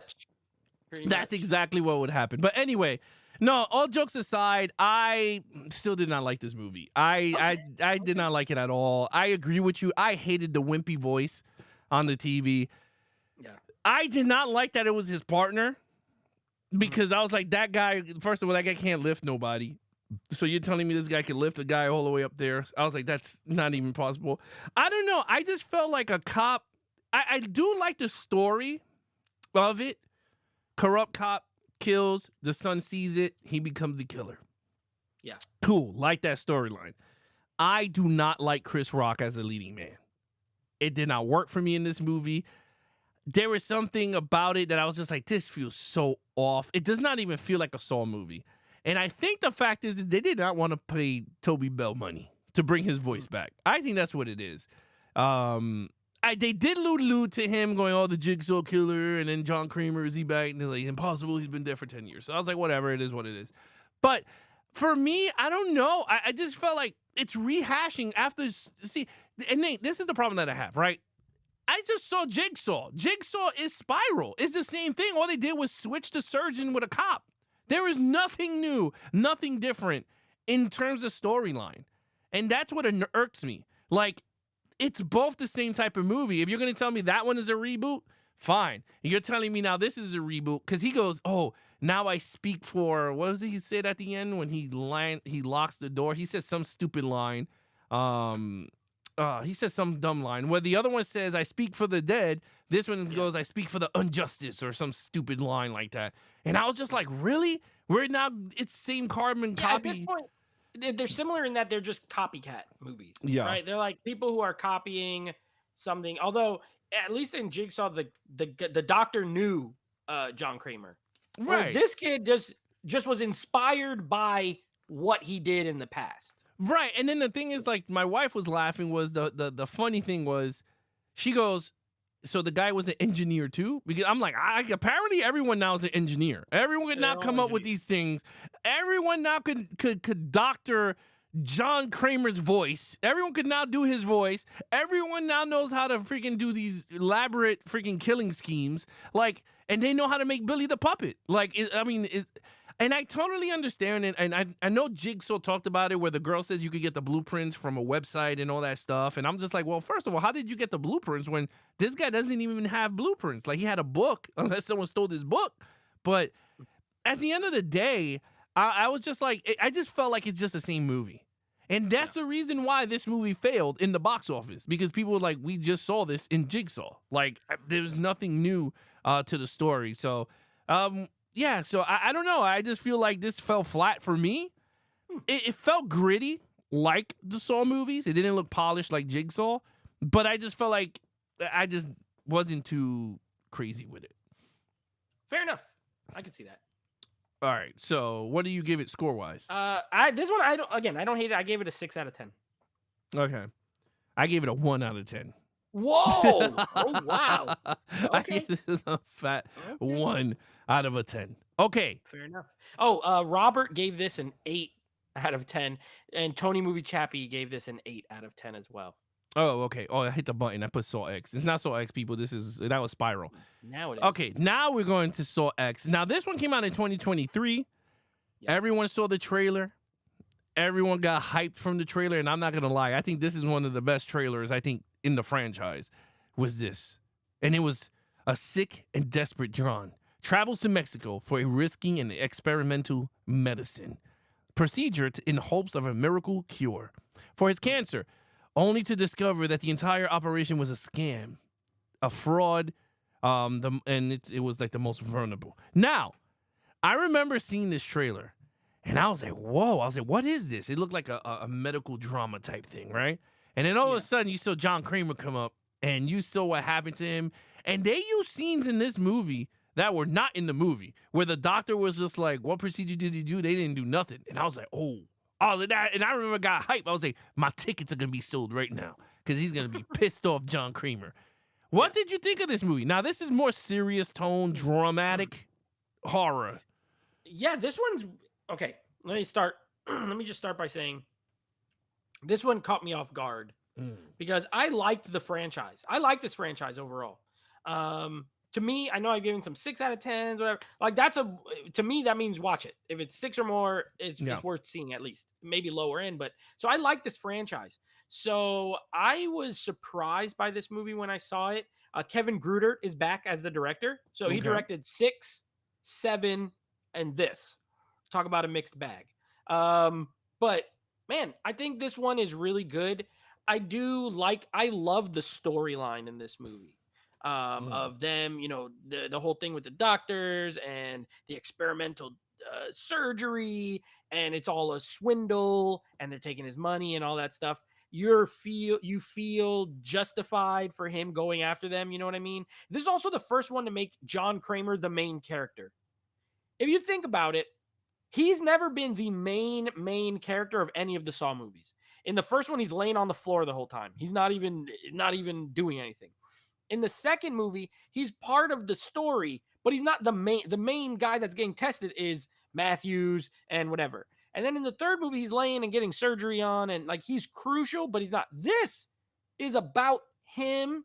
He's the one that's wronged, and then he's the one doing the traps. So I love that, actually.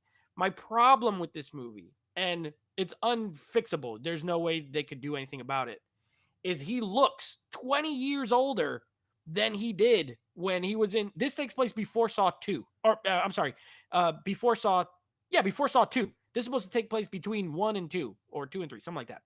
And Amanda looks way different. And I'm supposed to just go with, and I mostly can because the movie's good, but she looks so much older than she did when she's supposed to be playing younger. So it's a little weird. Other than that, there's some convenient, you know me, Alex, I don't like convenient stuff. There's some convenient stuff in this movie, like when they just knew they were going to rip this lady's intestines out and pull that cart over so she could make a phone call to the, I'm like, okay, come on, this is a little bit. But that being said, I think this movie is very strong. It's good gore. It's a little long. It's like almost 2 hours, but good gore. And you're right. It has a good mix of, it has the gritty Saw feel, but it looks like a more modern, clean movie. So this one, I think, finds the balance very good. But yeah, I was surprised. I think this movie is very good. Yeah, I remember going to the theater and I came out and I went, this has to be one of the best Saw movies up there. And the reason why is you're right. You feel for John. Like, and the thing is, I mean, throughout even the all Saw movies, you feel for him because the whole point of he's getting justice for the people that did him wrong. Like, somewhere, somehow, right?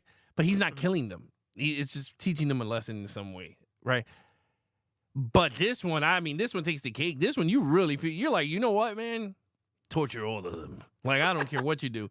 You're right. One thing is, I feel like with the Saw movies that he can anticipate, like, he has this gift of anticipating human action before it happens. And perfect example is when the girl took the kid, Carlos, and he goes, this is an unfortunate foresight. The little soccer boy. Yeah. And he's like, hala, no Carlos, no hala. No hala, Carlos. Another convenient thing. Carlos just shows up with his little soccer ball in the middle of the night. Shows up at the... Well, it was 6 in the morning. Yeah, of course. It just shows up at 6 in the morning. Well, in Mexico, they play soccer. So, I mean, that I just can happen to go there. No, it's convenience.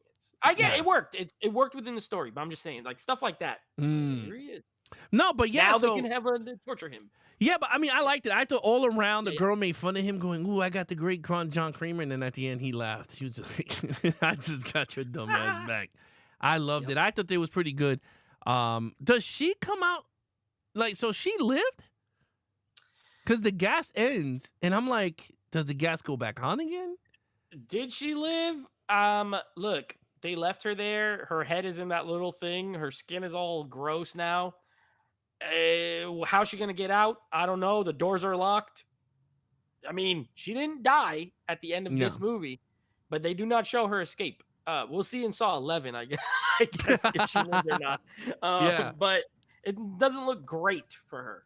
Yeah, so I mean that was really weird, but again, amazing shocked on how well this one came out. And I thought, that was a missed opportunity. They should have just continued Jigsaw. They should have never killed him in 3. I mean, it just proven a point. Every time they have him on screen, they make money for some reason. So, I mean, it tells you there. Okay, rating. 7.5 out of 10 on this one. I think it is very good. One of the best sequels. Yeah. I gave it a 9 out of 10. I like this one. I think this is a rewatchable one. You could just crack it on whenever you want. I thought it was pretty good. Okay. And then it's Robert gave this a 10 out of 10. Ooh. And Tony said Saw X is one of the biggest surprising movies of the year. I expected nothing and came out loving it. Best since Saw 3. He gave it a 9 out of 10. Okay. All right. So these are the ranking lists, right? 1 through 10, so everyone can see it. I'm gonna put the other one's gonna leave like that. I'm gonna do. That's Eli. He was supposed to be joining us. He got sick, so maybe he'll be on in the future. But his ranking is exactly how they came out. Okay. So with that said, Nate, you go first. What is your least favorite Saw movie? Number 10 is easy. Saw 7 or Saw the Final Chapter or Saw 3D or whatever the heck you want to call it. It's the biggest pile of crap. It's my number 10. All right, give me 1 second. This is a lot of ass movies I gotta move have it around. at 7. Saw 7. So we'll just put Saw 7. Saw 7 goes boop right there. Pow. Yep. All right. Well, all right, it's my turn. I am going to go with, I gotta clear all this out. I will go with. What's up, Stephanie? Hey, Stephanie. Oh, holla, Lo Carlos. No holla. All right, here we go. Bam. Saw 7 for me. I agree with you. Saw 7. It is the least in my list. Alex, I forgot to mention. Do you know Saw X is the only Saw movie that actually takes place in a real place that exists in Mexico? Because they say you're going to Mexico. Every other Saw, do you know where they're set? Where these movies are set? In a warehouse?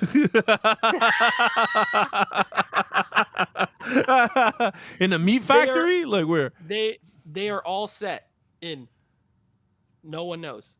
The police department. And I looked in every one of these movies. I looked at the papers. I looked at the signs. The police department is just called Metropolitan Police Department. Okay. So it's not in an actual, they're not set in an actual place. Some viewers believe it's set in New Jersey because the license plates look like New Jersey license plates, but they have the New Jersey part scrubbed off. They're that yellow, so it could be it's somewhere in the Northeast because Spiral almost looks like New York type movie. But these are not set in, they're set in nowhere except Saw X, where they go to Mexico, which is a real place. So I thought that was fun. Okay.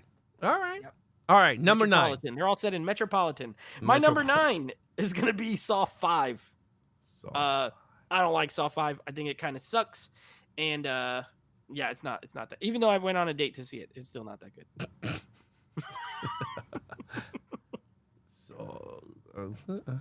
You know what? I'm going to go with you on that one because those are my 2 least favorite. Okay. From here on in, I think we're going to start going all jimbled. So, okay. So if I gotta get it off my list here so I can know what's what. All right. What you got? Number 8. My number 8 is actually going to be Saw 4.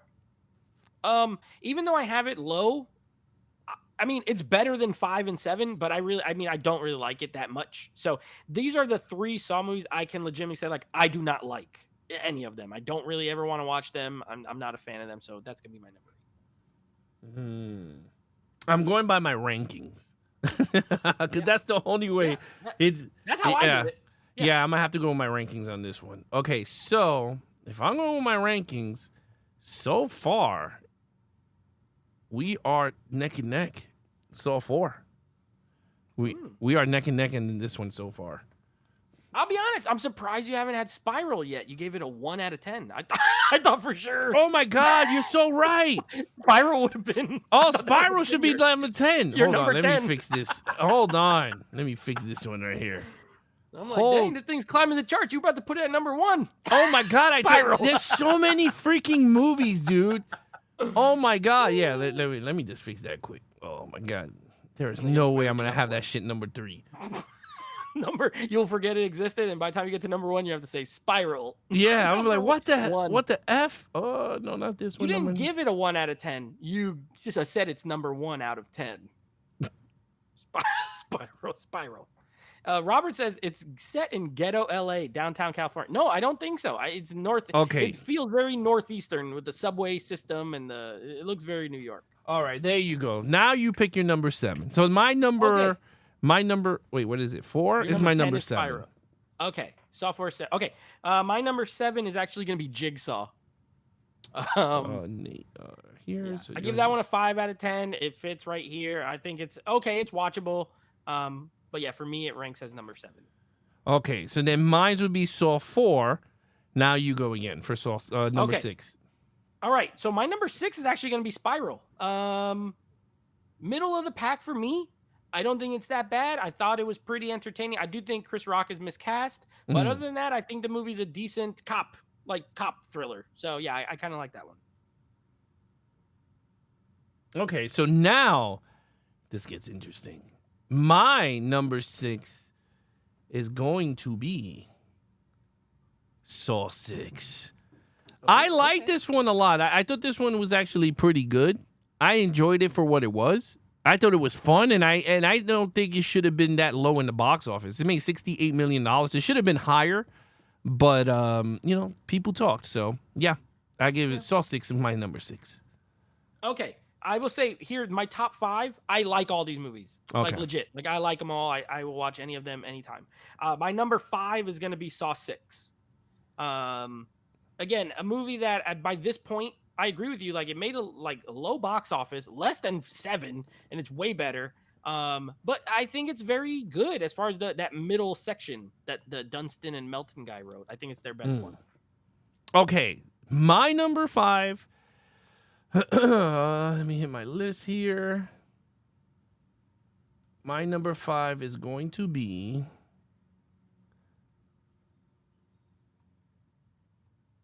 Jigsaw. I really like this movie. I thought it was a fun reboot, and I was kind of interested to see where it goes with the autopsy guy, because he speaks for the dead. So I thought that would have been pretty good. I want to see where this goes because this guy speaks for the dead. Yeah, I thought it was really interesting when he says that. I thought it was fun. So I did like Jigsaw. I know a lot of people didn't like it. Like me and you agree.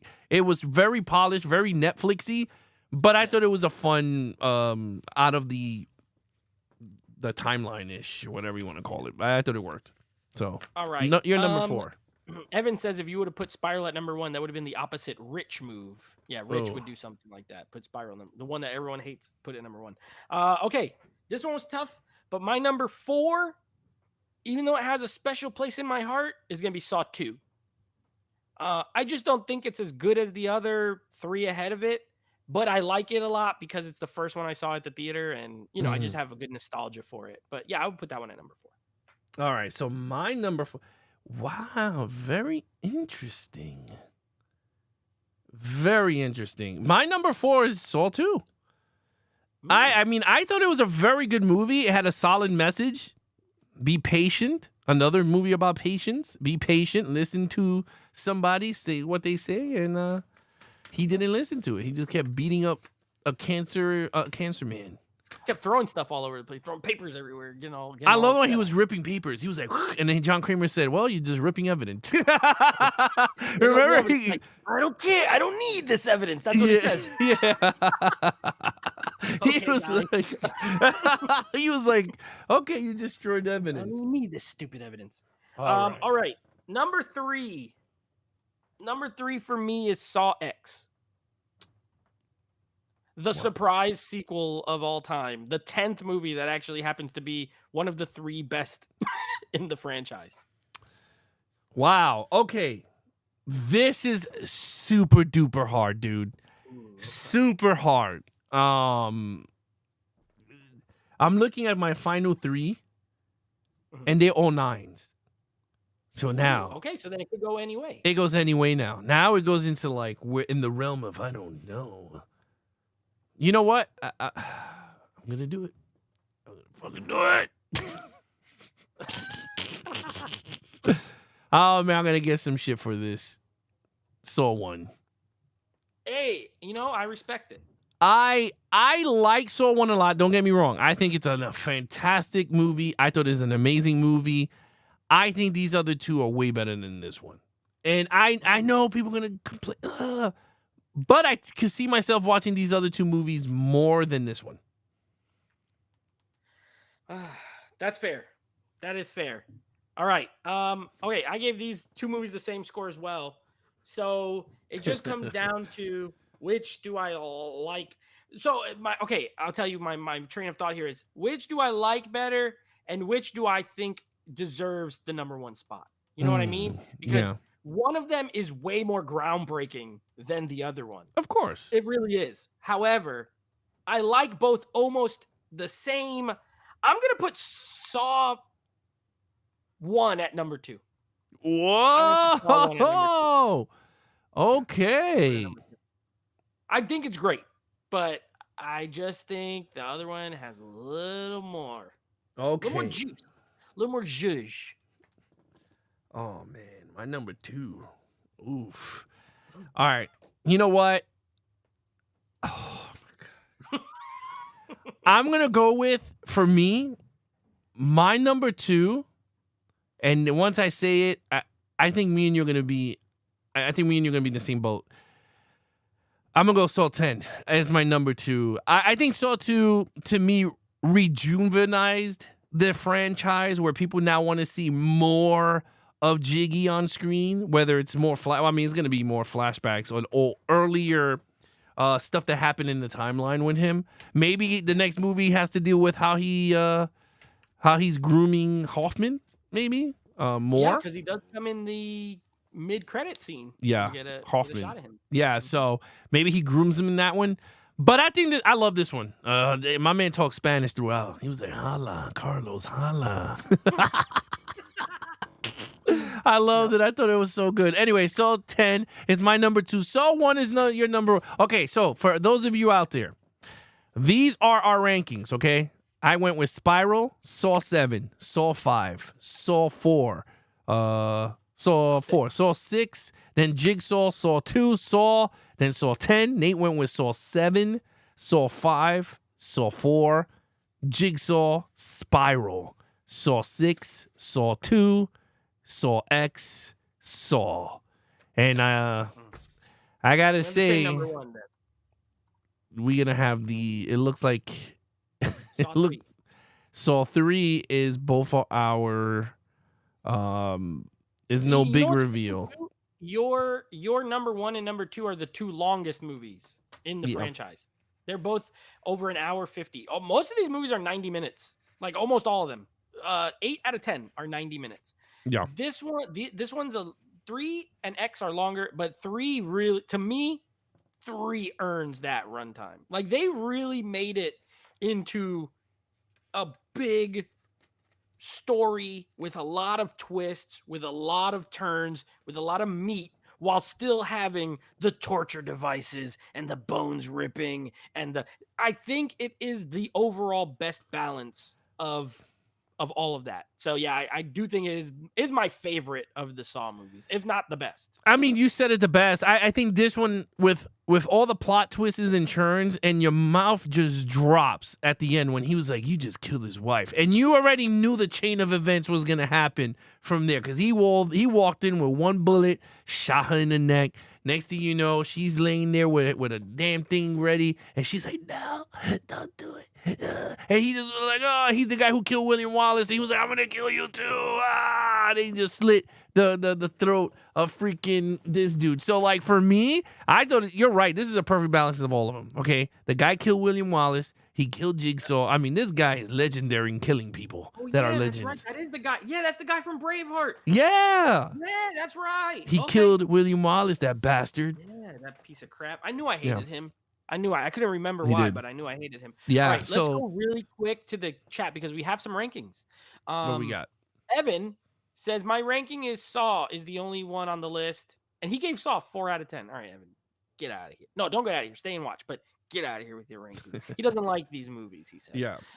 Okay, Tony, here's his ranking. He only saw 7 of them. So number 7, he says Saw 5. Number 6, Saw 4. Number 5 is Jigsaw. Number 4 is Spiral. Number 3 is Saw 2. No. Number 3 is Saw. Number 2 is Saw 1. I don't understand this. Saw 3 is his number 1. I'm confused with what his 2 and 3 are. But Saw 3 is his favorite. Oh wait, 3 is Saw 2. No, this Tony, I don't know what you're saying. Put some periods or something because I don't know what's going on. Stephanie says the OG Saw is her favorite. Okay. Hey, ain't nothing wrong with that. And then here's Roberts. Number 10, Saw 7.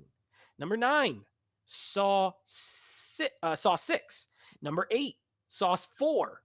Number 7, Saw 6. Wait, Jigsaw. Y'all didn't put no periods in next to these numbers. Saw 7 is Jigsaw. 6 is Spiral.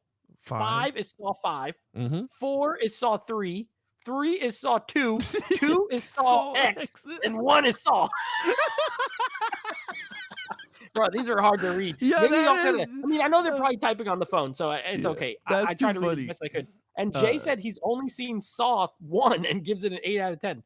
What are you waiting? How have you not seen any of these? Jay, if you gave the first one an 8 out of 10 and you just skipped all the rest, you said, man, I like this movie. I don't want to watch any of them. You didn't see Saw 10? I mean, isn't Saw 10 on sale? Like, those things are on sale now. Rich said he's only seen Saw 1 and Saw 10. But he sees like 100 times Halloween. Yes. And he also watch Halloween, all of them, 5. And he watches Netflix movies, but he won't watch the rest of the Saw movies. Why? So that's classic Rich. I don't know. That's our buddy. He's weird. Tony says, as much as I enjoy Saw X and Spiral, I still stand by the fact that I feel they should have ended it with Saw. Okay, we get it. He thinks they should not be anything past. No, I mean, I understand. It would be a great trilogy, but I think there's value in the other movies for sure. No, there is value. I mean, look, at the end of the day, it's not like all the other ones past Saw 3 failed in the box office. They all made money. And that's the thing. I mean, it all comes down to money. If they could keep making money, I mean, I never see none of the Paranormal Activities, and I don't think I'm ever going to see any of those. But I almost made that our franchise for next year, but I changed it. So good. Now you're lucky. Yeah, thank God. Thank God. Because I get freaked out with that whole in the house demon BS. We still have time to change it. So no, I'm just kidding. But yeah, so I mean, I'll do it one of these times. Maybe the following year when we do Robert says maybe it's an Iowa thing. Because Jay and Rich both saw part 1 and then skipped all of the rest. Hot take: Paranormal Activity is a better franchise than Saw. I can't say that because I never seen them. So. I can. What do you? It is a hot take. Yeah, no, the Saw movies are better. They have stories. Those Paranormal Activity movies, they don't have stories. They're just people walking around a house with a security camera looking at it, and then bed sheets floating. Security camera. Yeah. It's I think Saw is a better franchise. Evan says, I'm in California. But Evan, we know you're scared. You told us you don't like. Yeah. You gave part 1 a 4. Jay gave it an 8, which means he liked it and then didn't watch any of the rest. And then there's Eli. Rich said he saw 1 and 10 and then skipped the whole middle, which is an interesting choice to do.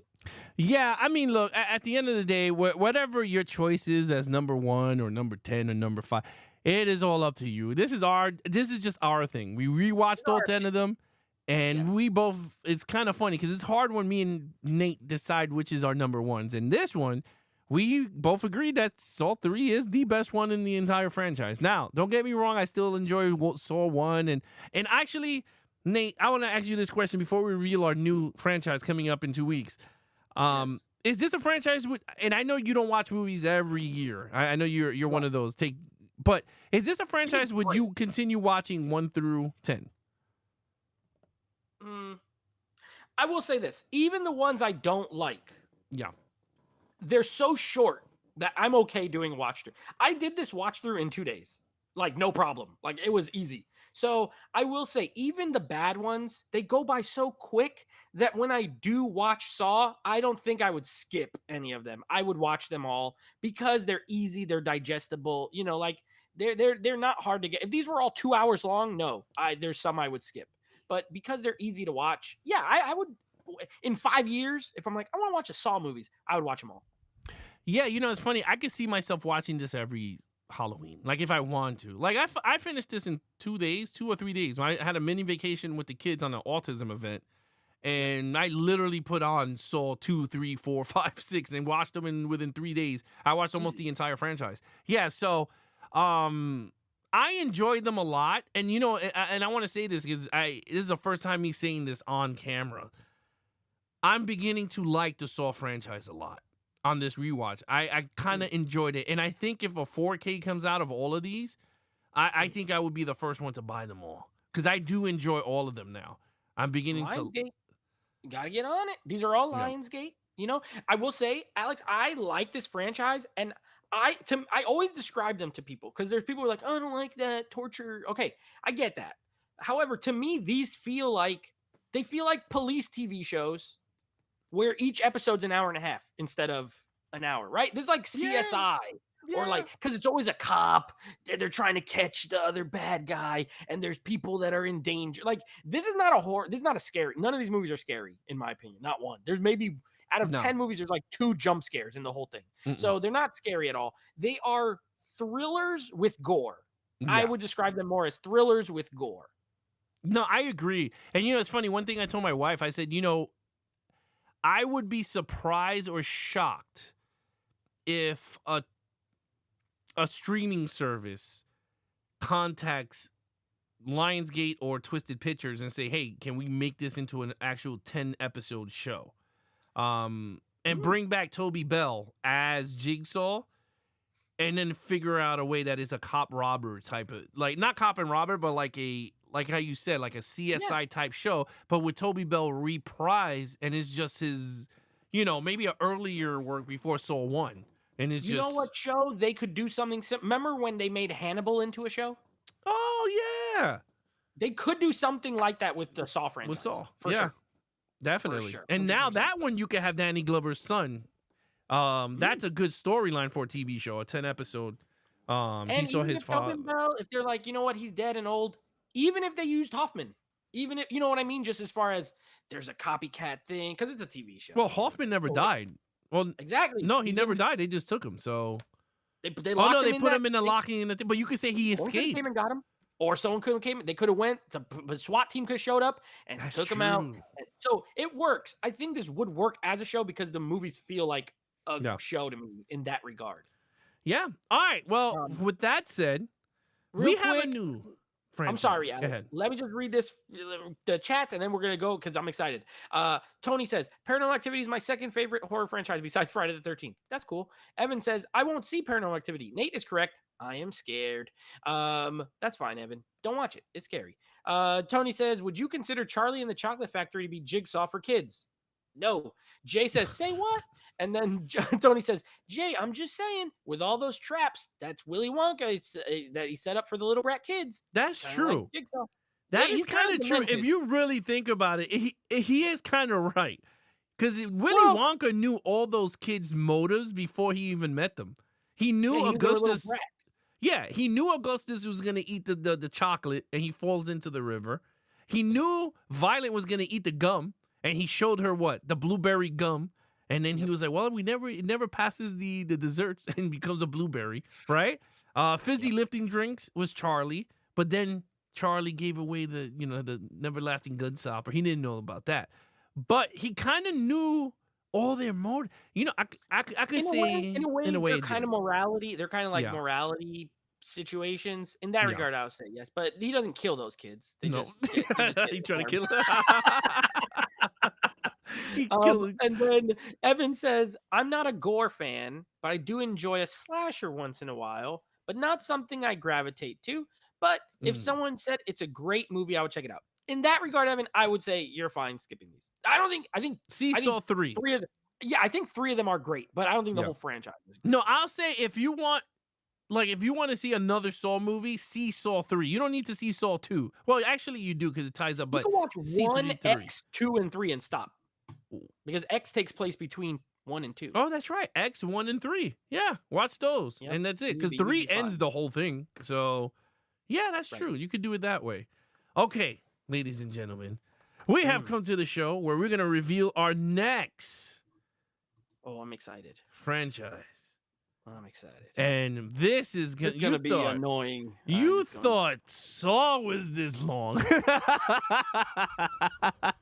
What are we doing to ourselves? What are we doing? And let me tell you, starting in January of next year, we're doing one ranking show a month. So, yeah. No more than 2 a month. I think this is, I feel like I'm in Saw doing all these rankings every month. So, with that said, coming up next in 2 weeks here on the Geeks and Flix channel is going to be With a special guest. Halloween franchise ranked live. Now, this is going to be very different from the other ones because this is 3 timelines in one film. So, Oh God. we're going to rank them all 1 through 13, and then we're going to rank them in universal storyline timeline live. So, we're going to do the original timeline, the Rob Zombie timeline, and then the David Gordon Green The new timeline. one? Okay, but we're ranking all 13, like 1 through 13, right? We're doing 1 through 13. Okay. And then we're going to do after that, we're going to do the universe. Separate. Yeah, the separate ones.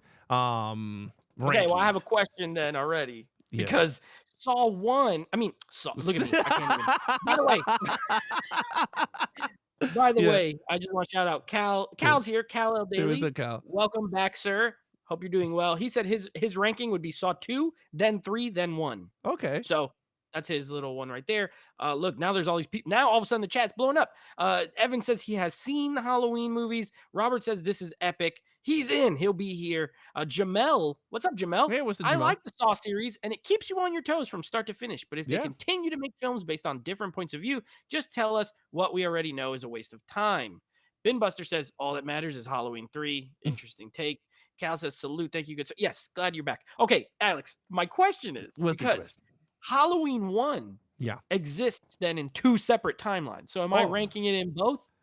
We're doing so many rankings, bro. It exists in the Gordon Green universe and in the original universe. Yes. Oh, I know.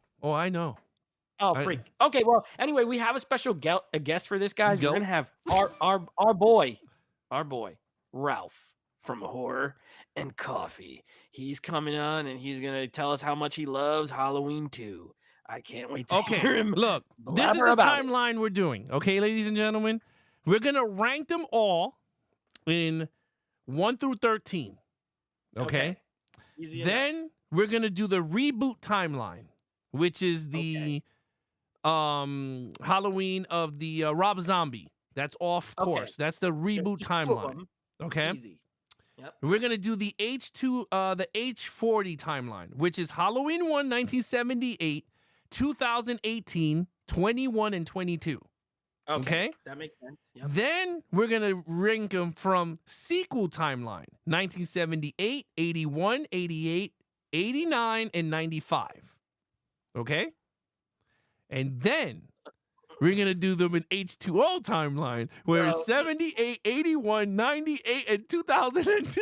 I don't even think I can comprehend this. Nate look like he says it's going to pop. I can't even comprehend what you just said. That means okay, so we there's have to do like 5 rankings. No, this is going to be so fun. We're going to be here for 11 hours. No, we're not doing 11 hours. So there's okay, in reality, in all jokes aside, there are 4 timelines to Halloween. Okay. Yeah, you can watch them 4 different ways. Yeah, you can watch them 4 different ways, whatever way you want. You got the reboot timeline, the H2O timeline, the sequel timeline, and then you got the the H40 timeline. Okay, so I'll figure it out how we're gonna do it for fun. All right, so you know what I'm gonna do? I got it, Alex. Yeah. We'll rank our 1 through 13, and then when we get to that other one, I'll just follow my rankings. What I'll do is I'll send you a photo of the timelines. So then when you're watching them or whatever, you could put them in. You get what I'm saying? Because like everyone looks confused and everyone's like, how the hell is this all over the place? 1978 is the core of everything. Okay. Right. That is in 3 of the timelines. It's in all 3. Yeah, it's all 3. But then like the H40 timeline is a David Gordon Green. So it goes 78 to 2018, 2021, 2022.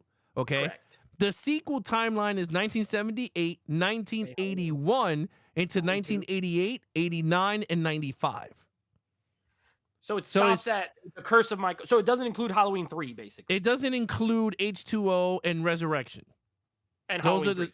And Halloween Oh, it 3, doesn't yeah. do Halloween 3 is anthology timeline. That's not even included. That is I'm on gonna its own. puke.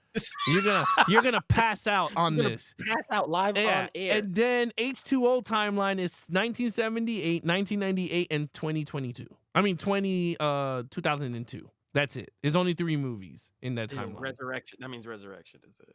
It's Resurrection's it's in one yeah. H2O and that's the worst timeline out of all of them. It is. No, well, actually, I liked it. All right, listen.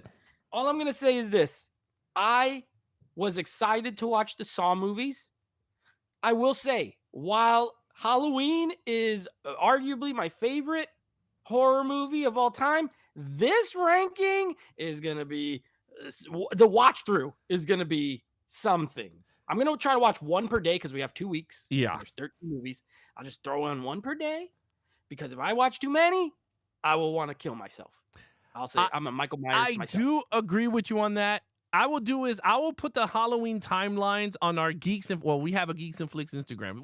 We have a Geeks and Flix Instagram. I'll put that photo up for anyone. If you guys want to watch it with us, you guys are more welcome to. You don't have to do it like we tell everyone every 2 weeks. You guys don't have to watch these movies if you don't want to, but if you want to, I will put the timelines. I'm watching them.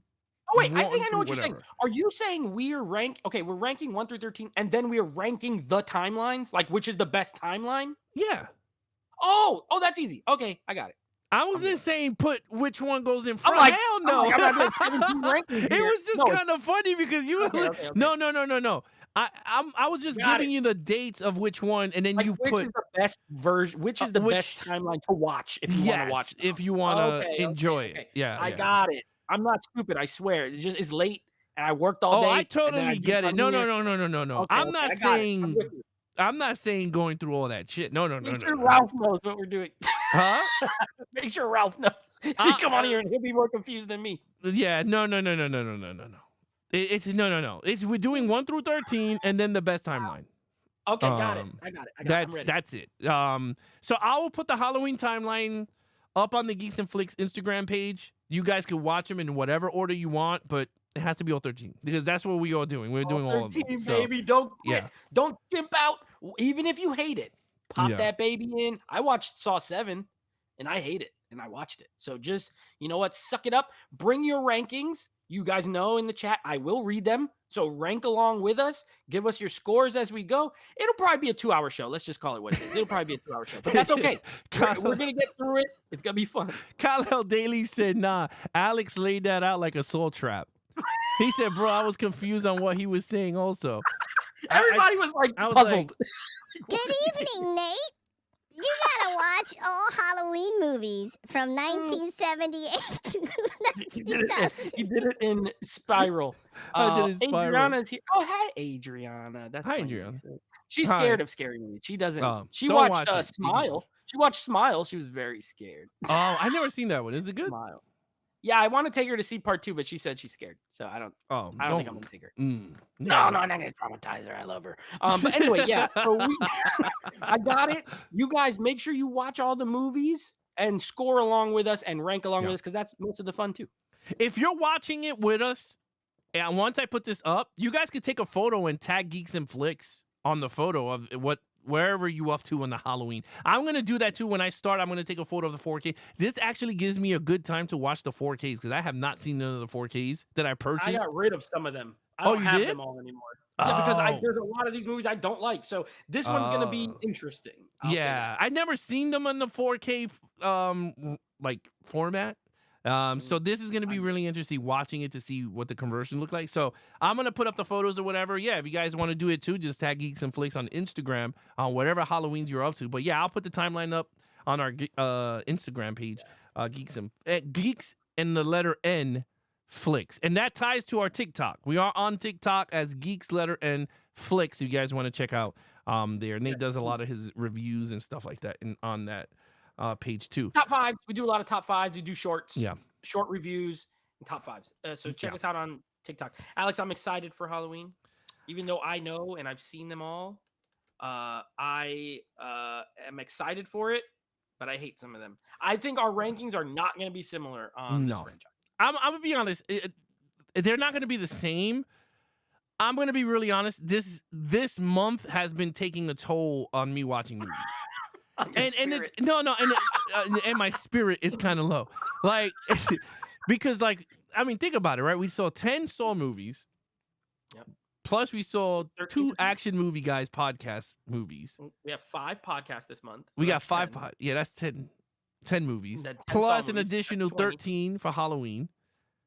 33. That's 33 movies in a month. This is the longest month we ever did, which I'm okay with it. I mean, if people are enjoying it, that's great. But I think starting in last January, October, I watched 64 movies. I almost died. That's true. to watch. I didn't do 31 Days of Horror this month because of these Yeah. rankings. This is my 31 days. This is your 31 days. Yeah, I mean January you guys are gonna enjoy. We have a whole slate of rankings. We're gonna do one per month. And then we're gonna do like a regular show with some friends on. Cal So. said my mic is getting bigger each live stream. I got to keep moving it closer to the camera. So just like eventually it's just a microphone. Yeah. That is so true. Okay. I'm bring it back So- here so I could sit There back. we have it. We revealed the new timeline. I mean, the Halloween is going to be in 2 weeks with Horror and Coffee. Other than that, then we'll reveal the next ranking. And if anyone's interested in joining a ranking, I sound so different now, even in my headphones. you do. If anyone's interested in joining us for a ranking show, I already have the stuff for next year. We're not going to tell everyone what it is, but if you're interested in doing one of these with us, like as a guest, reach out to me. I will provide you with the list I have, and then you let me know which franchise you want to come on for. Oh, send it we're to only Rich. gonna be doing- Rich has been asking me. Okay, just didn't I know will send which. one to Rich, and we're only doing 12 next year rather than 2 per month. Yeah. We're going to do 1 ranking per month and then a regular show each month, like news and box office and, jokes and stuff like that. So we're going to mix it up. But for the end of this year, we just wanted to do some rankings to try it out, and it's been a lot of fun. Yeah, and it's fun because I get to watch the movies that we purchase and all that. So, Yeah. And next year's movies, I enjoy because we did the Action Movie Guys podcast on it, and then we're going back to revisit. So it's actually pretty fun with that. So one of them, I'll tell you afterwards to flip-flop months for a reason. But Sure. other than that, that's pretty much it. Yeah, so this week coming up for the Geeks and Flix channel, let me just tell you something. We got some stuff coming up for you guys this week. I'll be doing a Friday the 13th. I got to see Friday the 13th, the killer cut on 4K Ultra HD. Okay. And The I'm Arrow going to be video? very honest with you on the 4K review. I wasn't too crazy about the transfer. Yeah, so I'm gonna talk about why I thought to me the transfer was a little woohoo. And it did have, Dolby Vision HDR10, but I'm gonna discuss why and point out some stuff on the footage that I saw why I wasn't too thrilled with it. So yeah, I'm gonna do a comparison on the killer cut with the Blu-ray version that I have, the original, with the 4K that just came out. That is coming out this week. Also, I will be dropping the Nightmare on Elm Street 4K unboxing, which is going to be in 2 ways for you guys to be entertained. One is going to be on a 3-minute short on our YouTube channel. It's going to be a 3-minute short. It's going to go on TikTok. It's going to go on our YouTube channel. And then you're going to get the long form of it. So you guys have 2 ways of enjoying it, which both ways are going to be different the way I unbox it. So with that said, you guys are going to have that coming in for my side of the view. Nate is going to give you guys another out of 3 year Smile 2. review. Smile 2. Part 2. There you go. Smile 2 this week for the Out of the Theater review. Cal says we need to bring trivia back. You know what? Now that we're going to 1 show per month for these, that's an option. We could do a trivia show again. Maybe. So, yeah, we could do something like that. we could do trivia. People like it and they're fun. So good idea. I will have Smile 2 this week, and I think there is another movie I'm gonna try to see to do a short review for. I did Saturday Night, so maybe something like that. But Smile 2 will be the big one. For Okay. Anyway, there you have it, guys. That's on the channel. If you're new, subscribe to the channel. Hit the like button if you enjoyed the content.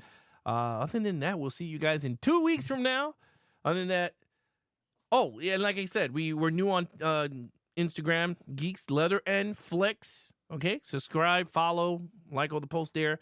I'm gonna be putting a lot of the TikTok videos and a lot of the shorts onto there too, so you guys have a lot of different ways to catch our content a lot. And then of course TikTok, we're on TikTok as Geeks, letter N, Flix. I'll put graphics of that next time we go back live. All our stuff there. Other than that, I'm your host, Alex Figueroa. My co-host is Nate from Nate Flix Reviews. be awesome to each other and geek out.